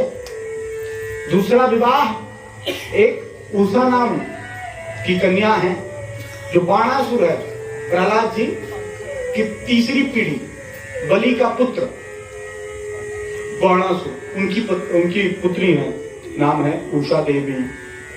रात्रि को सो रही थी तो किसी राजकुमार का स्वप्न आया। सुबह उठ करके अपनी चित्रलेखा रूपी सखी से कहने लगी, मैंने बहुत सुंदर राजकुमार देखा, मन कर रहा था उसी से विवाह कर लूं। चित्रलेखा चित्र बनाने में बड़ी कुशल थी, वो बताती गई, उन्होंने चित्र बनाया। चित्रलेखा ने, इनको तो मैं जानती हूँ, कौन है? कृष्ण के पौत्र हैं अनिरुद्ध। बोले मैं तो इन्हीं से विवाह करूंगी और किसी से नहीं करूंगी। चित्रलेखा ये सब राक्षस कुल में थी तो थोड़ा माया भी जानती थी, उड़ कर गई और अनिरुद्ध जी को सोते सोते ही लेकर खाट सहित चली आई। और उषा देवी के कक्ष में आए, उनकी आंख खुली, सामने देवी माता खड़ी है, नैन लड़ गए, वो उनको भी अच्छी लगने लगी। अब तो यहीं रहने लगे, काफी दिन रहे।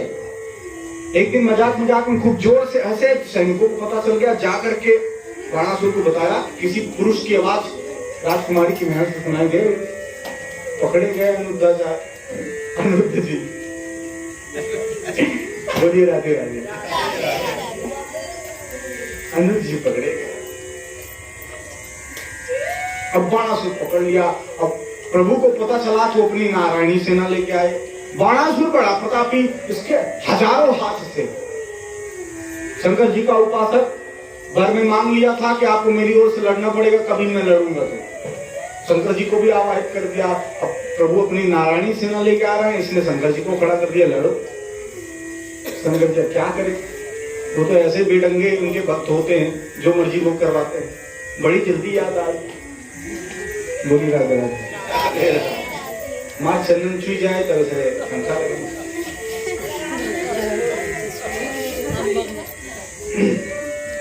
हम कहे आज लास्ट दिन है, बोलत ना जैसे मर्जी वैसे। बोलिए राधे राधे।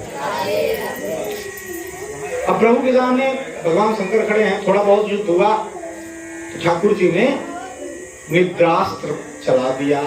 वो चलाया, शंकर जी को निद्रा आ गई। गए और बाणासुर को पकड़ पकड़ के एक एक हाथ काटा उसका, 4 हाथ छोड़ दिया। ठाकुर जी मार नहीं सकते। पूछो क्यों नहीं मार सकते?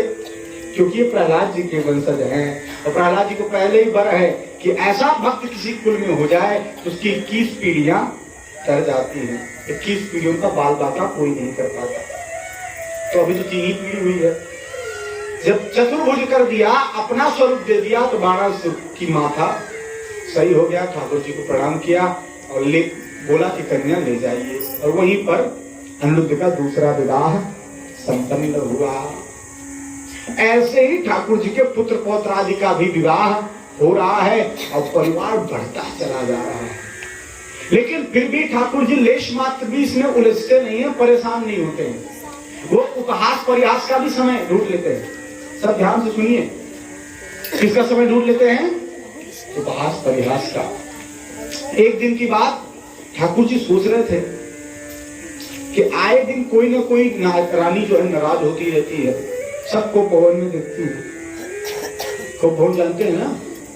हाँ? को भवन कौन कौन जानता है? हाथ खड़े करो। जानते हैं पंडित जी? हाँ, कहा है कई माई हो, कोई प्रसिद्ध क्यों नहीं? आप लोग को भवन बनवाए हैं क्या? हैं? क्यों? आप लोग को क्रोध नहीं आता? कहाँ नहीं बनवाए? को भवन बनता किस लिए था पता है? हमारा जैसा चित्त होता है वैसा ही हमारा वातावरण बन जाता है। जैसे व्यक्ति जिस घर में वास करते हैं उस घर में जाकर अपने आप वो एनर्जी महसूस होने लगती है। तो क्रोध जब आता था उसके लिए एक अलग से कक्ष बनवाया जाता, जिसको क्रोध आया वहीं चले जाओ। क्रोध वाली जो एनर्जी है वो घर में ना फैले, इसलिए को भवन बनता था। और आज तो को भवन पूरा घर ही है, जिसको मर्जी तुरंत क्रोध आ जा रहा है, तुरंत मारपीट दे रहा है, तुरंत हो जा रहा है काम। वो क्रोध बढ़ता चला जा रहा है। कभी कभी देखो जहां अच्छे लोग रहते हैं, देखो पानी सबके निकाल, भैया पानी पिया देना हो सबके, कथा सुना रहे हैं। राधे राधे। पानी तो दिया ही मत करो, कथा बंद, हम पी रहे हैं क्या, किसी को मत दो। बोली राधे राधे। राधे राधे। इतनी सुंदर अमृत की धारा बह रही है। और आज तो विश्राम दिवस है, आज की बात फिर कोई नहीं बोलेगा ना, आप फिर अपनी वही गप सड़ाका और वो जो राजनीति वाली बातें हैं सब उलझ जाओगे, पता है।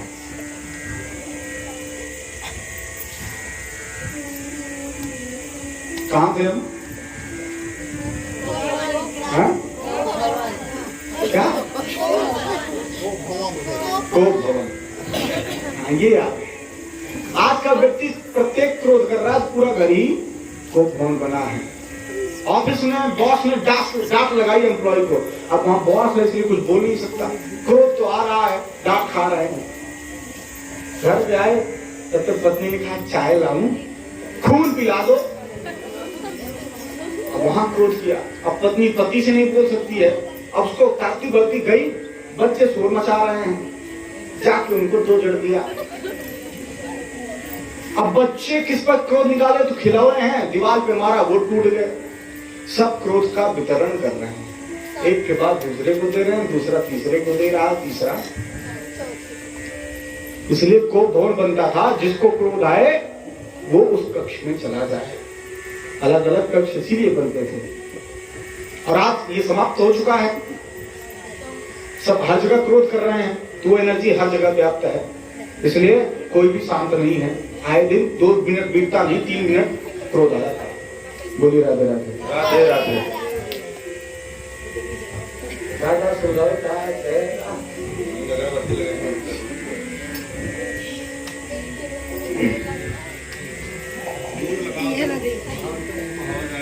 अच्छा बोल नहीं पाएंगे, गला चला जाएगा। बोलिए राधे राधे।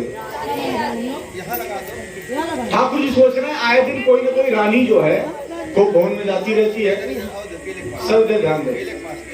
लेकिन आज तक मैंने जो है रुक्मिणी जी को नहीं देखा कि वो कोप भवन में गई है या उनको कभी क्रोध आया है। रुक्मिणी जी कभी क्रोध नहीं करती। तो ठाकुर जी सोच रहे हैं अगर रुक्मिणी जी क्रोध करेंगी तो कैसी लगेंगी। रुक्मिणी जी पंखा चल रही थी, ठाकुर जी सिंहासन पर बैठे थे। ठाकुर जी ने सोचा आज इनको क्रोध दिला के देखते हैं कैसी लगती है। ठाकुर जी से बोले, ठाकुर जी बोलने लगे, देवी एक बात बताओ, तुमने मुझसे विवाह क्यों किया? रुक्मिणी जी दंग, आज तक नहीं पूछा और अब पूछ रहे हैं, वो भी क्या, विवाह क्यों किया? अच्छा ठीक है, तुमने मेरे अंदर गुण क्या देखा जो विवाह कर लिया? चोर हूं बचपन का, कोई गुण नहीं है मेरे अंदर। शायद तुमने गुण देखा हो, स्वरूप देखा तो काला कलुगा हो, वो भी नहीं है मेरे अंदर। सोचा होगा कि राजा महाराजा होंगे तो देख लो, द्वारिका का सेवक हूं, राजा तो कृष्ण है, तो कभी बन भी नहीं पाऊंगा। बोलिए राधे राधे। क्या देख लिया मेरे, और शिशुपाल से विवाह किया होता, राजा था वो, इतनी बड़ी संपत्ति थी। शायद तुमने सोचा होगा अच्छे कुल खानदान से हूं, कोई कुल नहीं है। कोई देवकी नंदन कहता है तो कोई यशोदा नंदन कहता है, कोई वासुदेव कहता है, कोई नंदस्वात्मज कहता है, नंदन कहता है, कुछ पता ही नहीं मेरे बाप कितने कौन है। या कि जात न जानी जाए बलम मेरे सत सत्या, ब्रजवासी गाते हैं। जात का भी कुछ पता नहीं, बाप का कुछ पता नहीं, क्या गुण देख लिया। और अंत में ठाकुर जी ने ऐसी बात बोल दी, ठाकुर जी ने कहा अभी भी कुछ नहीं बिगड़ा है। बोलिए राधे राधे। राधे राधे। इतना सुनना था कि रुक्मिणी जी सोच रही अभी तक कुछ नहीं बोला, पुत्र पोता दृढ़ हो गए तब ये कह रहे हैं अभी भी कुछ नहीं बिगड़ा, मतलब अभी भी जा सकती है। इतना सुनना था, क्रोध तो नहीं आया, लेकिन रुक्मिणी जी तुरंत बेहोश हो गई। रुक्मिणी जी को बेहोश होते देखा, ठाकुर जी ने चतुर्भुज रूप धारण करिए, दो हाथ से उनको गोदी में लिया, एक हाथ से पंखा चलने लगे, एक हाथ से जो है पानी छिड़का, होश आया। ठाकुर जी कह रहे मैं तो मजाक कर रहा था, तुमने सीरियस ले लिया। मैं देखना चाहता था कि तुम्हारे अंदर क्रोध आता है कि नहीं, लेकिन मुझे नहीं पता था देवी तुम इतना ज्यादा सीरियस ले लोगी। रुक्मिणी जी को पता चला आप मजाक कर रहे थे, तब वो भी आई। वैसे आप जितनी बात कह रहे थे ना सब सही है, आप सारी बातें सही कह रहे थे, आप सच में चोर ही हो। चित्त चोर, वित्त चोर, नव नवल नित्य चोर, चित्त चुरा लेते हो, पापा नाम चोरम, पापियों के पाप को चुरा लेते हो, आश्रित दुखा नाम पापा नाम, हरयति कृष्णयति कर्षयति, जो आपकी शरण में आते हैं उनके पापों को चुरा लेते हो, उनके कष्टों को चुरा लेते हो, उनके दुखों को चुरा लेते हो, इसलिए आप चोरी हो। अब जितनी बात उन्होंने कही है उसको अलग आध्यात्मिक पक्ष से वो बता रहे हैं। आपने सही कहा, आपके कोई माता पिता का कोई पता नहीं, वास्तविक में आपके कौन माता पिता हो सकते हैं? आप तो जगत माता पिता हो, तमेव माता च पिता तमेव। आपने ये भी सही कहा आपके अंदर कोई गुण नहीं है, वास्तविकता में आपके अंदर कोई गुण नहीं है, आप तो निर्गुण हो, सत रज तम, इन तीन गुणों से परे हो। आपने ये भी कहा कि मैं राजा नहीं हूं द्वारिका का, तो वास्तव में आप केवल द्वारिका के नहीं, आप तो पूरे ब्रह्मांड के मालिक हो, राजा हो। एक एक बात जो उन्होंने विनोद में कही थी, सारी बातों को उन्होंने उन्हीं के ऊपर घटा दिया।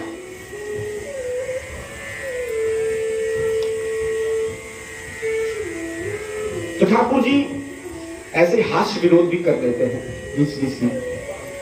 राजा नृग की भी कथा आगे आती है। ठाकुर जी पिकनिक पे भी जाते हैं कभी कभी, पुत्र पौत्रादिकों के द्वारा, नाती पुतों के पास साथ लेके। एक बार किसी गार्डन में खेल रहे थे गेंद से, तो बच्चे खेलते खेलते उनकी गेंद एक कुएं में गिर पड़ी। बहुत ध्यान से सुनिएगा ये कथा, इसीलिए सुना रहा हूं, वही कथा मैं सुना रहा हूं जो कथा एकदम सरल है और आपके जीवन में कुछ बदलाव ला सकती है, इसलिए वो कथा सुना रहा हूं। गेंद गिरी, बच्चे गए गेंद निकालने, तो देखते हैं उस कुएं में बहुत बड़ी छिपकली है। आए, बोले दादाजी हमारी गेंद गिर गई है। ठाकुर जी आए और गेंद निकालने के चक्कर में थोड़ा छिपकली को जैसे स्पर्श प्राप्त हुआ, वो तो दिव्य राजा के रूप में परिणत हो गई। ठाकुर जी की खूब चरण वंदना की, आपके ही स्पर्श से मेरी मुक्ति हुई है। ठाकुर जी कहा भाई आप हो कौन? बोले हमें नहीं जानते, हमें इस संसार के धूल की कणों को भी गिना जा सकता है, लेकिन मैंने इतने गोदान किए हैं कि वो गिना नहीं जा सकता। देखो ठाकुर जी का भैया जब इतना तुम गोदान किए हो, कहां छिपकली बन गया? कहा कि थोड़ी सी एक गलती हो गई थी। बहुत ध्यान से सुनिए क्या गलती हुई थी। भी सुबह शायद हमारे आचार्य जी बता भी रहे थे इस कथा को, लेकिन समय अभाव था इसलिए आधी बताए। बोले एक गलती हो गई थी। क्या? मैं बहुत गायों का दान देता था, रोज डेली मेरा संकल्प था कि मैं 1 लाख गायों का दान करूंगा। तो मैंने एक ब्राह्मण को एक गाय दान की,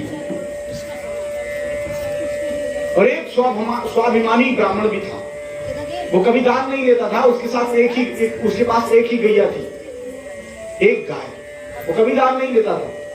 तो उसकी गैया कहीं से छोड़ के मेरे गायों में मिल गई, तो मैंने उसका भी पकड़ के दान कर दिया। अब वो गाय लेकर जा रहा है, जब वो ब्राह्मण खोज रहा था, पकड़ लिया, भैया हमारा गाय चुरा के ले जा रहे हो। बोले कैसी बात करते हैं ब्राह्मण देवता, हम अभी जो है राजा से दान लेके आ रहे हैं। बोले नहीं मेरी गाय है, ये चिन्ह है देखो। तो दोनों पहुंचे राजा के पास, बोले हमारी गाय आपने कैसे दान कर दी? उन्होंने कहा अगर किसी और की गाय है तो मुझे दान क्यों दी? अब राजा चक्कर में क्या करे, तो हाथ जोड़कर कहा ब्राह्मण देवता शायद गलती से आपकी गाय मेरे में आ गई होगी, क्षमा करें, इसके बदले में आप मुझसे 10,000 गाय ले जाओ। तो ब्राह्मण जो स्वाभिमानी थे दान नहीं लेते, तो उन्होंने कहा भैया हम दान नहीं लेते, दान नहीं लेते। इसलिए एक गाय रखी है, नहीं तो हमारे पास भी बहुत गाय होती। दूसरे से आप थोड़ी कृपा करिए, 1 लाख गाय ले जाइए इसके बदले में। बोले नहीं, हम भी संतोषी ब्राह्मण हैं, एक दिन में जो गाय ले ली बस, जितने गायों का पालन पोषण कर सकता हूं तो नहीं लेता हूं, और एक बार दान ले लिया तो ले लिया।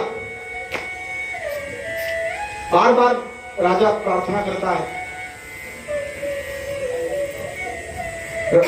तो ब्राह्मणों को आया क्रोध और गैया वहीं छोड़ के चले गए, बोले रखो तक तुम नहीं।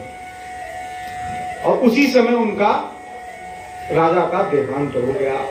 निर्णय नहीं कर पाए, सीधे गए यमराज जी के पास। यमराज जी ने कहा भैया तुम्हारे पुण्य तो बहुत अधिक हैं, एक छोटा सा पाप भी है, बताओ क्या भोगोगे। पाप क्या है?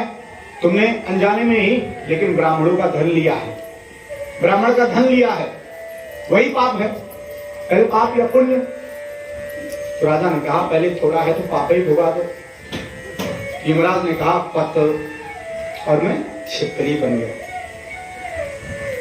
और आपने आज स्पर्श किया, मेरी मुक्ति हुई। ठाकुर जी अपने पौत्रादियों को शिक्षा दे रहे हैं, तुम कितनी भी बड़ी गलती करके आ जाओगे मैं संभाल लूंगा, लेकिन कभी ब्राह्मणों का अपराध मत करना, ब्राह्मणों का धन हरण मत करना, तब मैं कुछ नहीं कर पाऊंगा। क्योंकि ठाकुर जी खुद ब्रह्मण्य हैं। ठाकुर जी कहते हैं चुचाते हुए घी से तुम हवन करो, उतना प्रसन्न नहीं होता, लेकिन तुमने सुंदर भोजन बना के किसी ब्राह्मण के मुख में दे दिया और उसके मुख से आह वाह निकल गया, उससे मैं जल्दी प्रसन्न हो जाता हूं। बोलिए राधे राधे। राधे राधे। और कहते हैं किसी ब्राह्मण को कोई अपराध करता है और उसको कष्ट देता है, तो ब्राह्मण के नेत्र से जितनी अश्रु बूंद गिर करके जमीन के कणों को भिगोती है, उतने वर्षों तक नरकवास मिलता है। सावधान, कभी भी ब्राह्मण का अपराध नहीं करना चाहिए। तो बच्चों को शिक्षा भी देते रहते हैं। इस प्रकार कथा आगे बढ़ रही है। ठाकुर जी गृहस्थ आश्रम की स्थापना करने आए हैं ना, असुरों को मारने आए हैं, तो उनकी दिनचर्या बताते हैं कि ठाकुर जी सबसे पहले क्या करते हैं। सुबह उठते हैं, सुबह उठते ही तेल के पात्र में अपना मुख देखते हैं, अपना मुख देखते हैं, जैसे हम लोग हथेली देखते हैं, ठाकुर जी मुख देखते हैं अपना, लेकिन उनकी प्रतिबिंब नहीं दिखती तेल में। कौन दिखता है? श्री राधा जी। अगर श्री राधा जी अपना प्रतिबिंब देते हैं तो ठाकुर जी दिखते हैं, इतना प्रेम है। हाँ। और बैठ करके सबसे पहले स्नान करेंगे, तिलक करेंगे, स्वरूप करेंगे, फिर जा करके नित्य प्रति का उनका नियम है 13,900 गायों का दान करते हैं। मैं बार बार गाय गाय गाय कह रहा हूं, समझ जाओ गैया मैया का बहुत महत्व है जीवन में। प्रत्येक वैष्णव के पास गाय तो होनी ही चाहिए और उनकी सेवा करनी ही चाहिए। कुत्ता नहीं, कुत्ता ना पालो, तो कुत्तों का बड़ा प्रश्न है भैया, मुंह चाट के जाता है, एक ही थाली में खाता है। भागवत जी के 5वें स्कंद के 26वें अध्याय में नरकों का वर्णन है। उसमें साफ साफ लिखा पड़ा है कि जो कुत्ता पालता है वो पान रोधक नाम के नरक में जाता है। कुत्ता ना पालो, गाय पालो, नहीं तो गाना होना पालो। यहां तक कि शास्त्रों में निर्देश है कुत्ते का स्पर्श हो जाए तो नहाना पड़ता है, स्पर्श हो जाए नहीं। कुत्ते को ये नहीं कह रहा हूं उसको धुतकारो मारो पीटो ना, हमारे शास्त्रों में ये भी लिखा है पहली रोटी गाय को तो आखिरी रोटी कुत्ते को। खूब रोटी दो, खूब ब्रेड खिलाओ, खूब दूध पिलाओ, लेकिन पालो नहीं। जिस घर में कुत्ता विचरण करता है ना, वहां के पितर जो है नरकगामी हो जाते हैं, वहीं से पितृदोष आदि सारे संकट आने लगते हैं। ये पितृदोष आज का व्यक्ति इसीलिए परेशान है। अधिकतर लोगों के जीवन में पितृदोष है। क्यों है? अपराध बन रहा है। तो कुत्ता ना पालो, गाय पालो।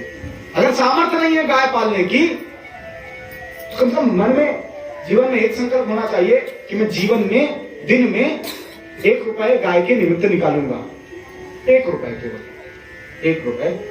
और जब खूब सारा इकट्ठा हो जाए, खुशी आपका जहां मर्जी, जहां आपको संतुष्ट लगे कि यहां गौ सेवा होती है, वहां जाकर दे दो।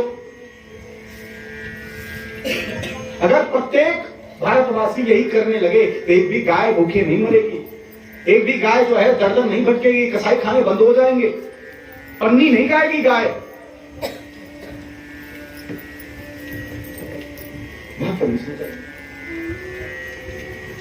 जो गाय पितृगामी बना देता है नरक को, जो कुत्ता, और अगर उसी गाय के मूत्र का या गोबर का लेपन हम घर में करते हैं, साक्षात लक्ष्मी जी पधारती है। जो पितर जो है अन्य लोगों में फंसे पड़े हैं, उनका भी मोक्ष होता है।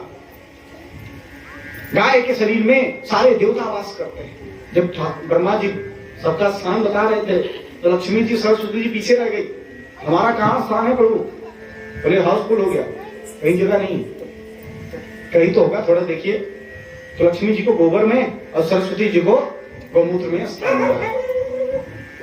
गिरी महिमा है। पहले लेपन होता था गाय के गोबर से, हाँ, पूरा सात्विक वातावरण बन जाता था घर का। आदित्य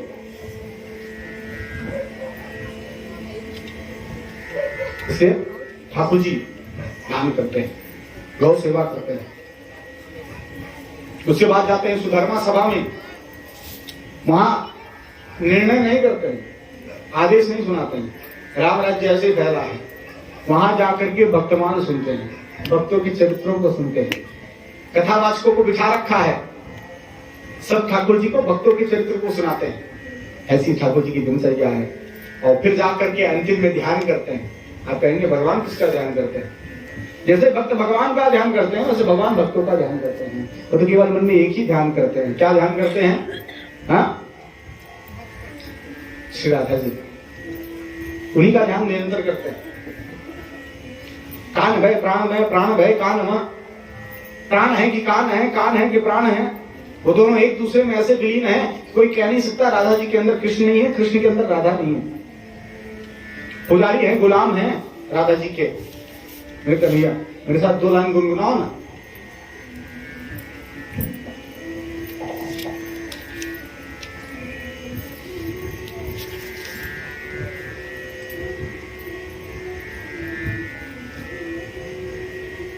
मीठे रस से भरोड़ी राधा रानी लागे, महारानी लागे, मोहे कारो कारो यमुना जी रानी लागे। मीठे रस से भरोड़ी राधा रानी लागे, महारानी लागे, मोहे कारो कारो यमुना जी रानी लागे।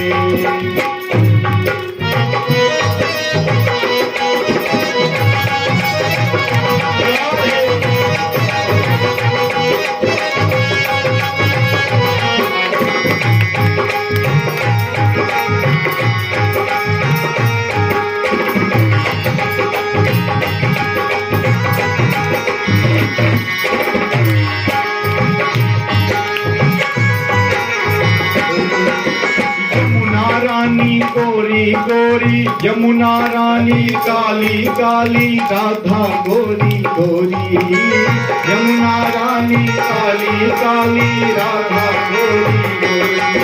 वृंदावन में धूम मचाए बरसाने की गोरी, ब्रज धाम राधा की रानी लागे, ब्रज रानी लागे, मोहे गारो गारो यमुना जी लागे।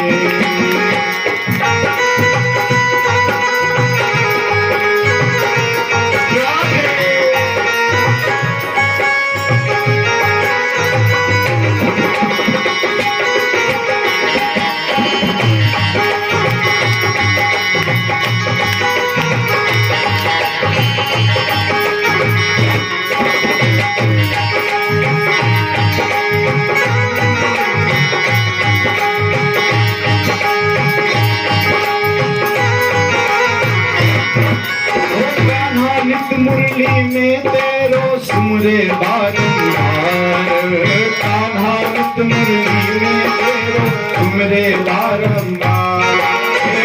कोटिन रूप धरे मनमोहन तो न पावे पार, कोटिन रूप धरे मनमोहन तो न पावे पार, रूप रंग की छवि राधा रानी आगे मोहे कारो कारो यमुना तीनों पानी लागे, रूप रंग की छवि राधा रानी आगे महारानी आगे मोहे कारो कारो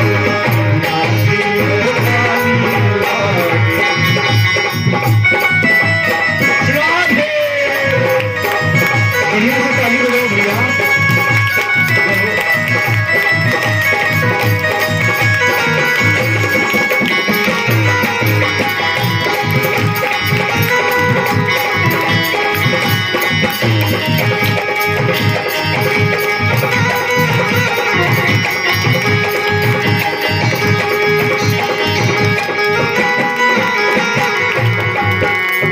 ना भावे मोहि माखन मिश्री नाही कोई मिठाई, ना भावे मोहि माखन मिश्री नाही कोई मिठाई, ना भावे मोहि माखन मिश्री नाही कोई मिठाई।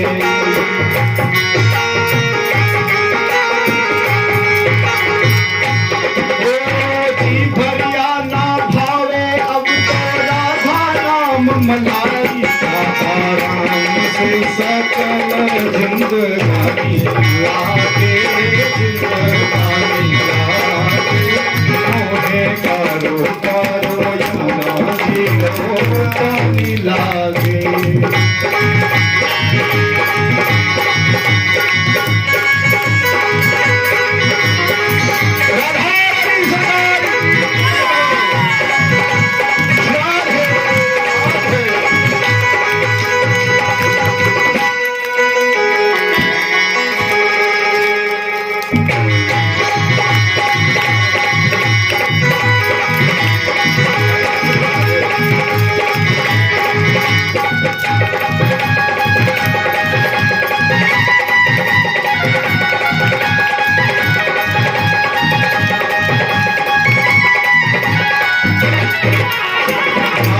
राधा नाम रटत ही दिन के आठों यार, राधा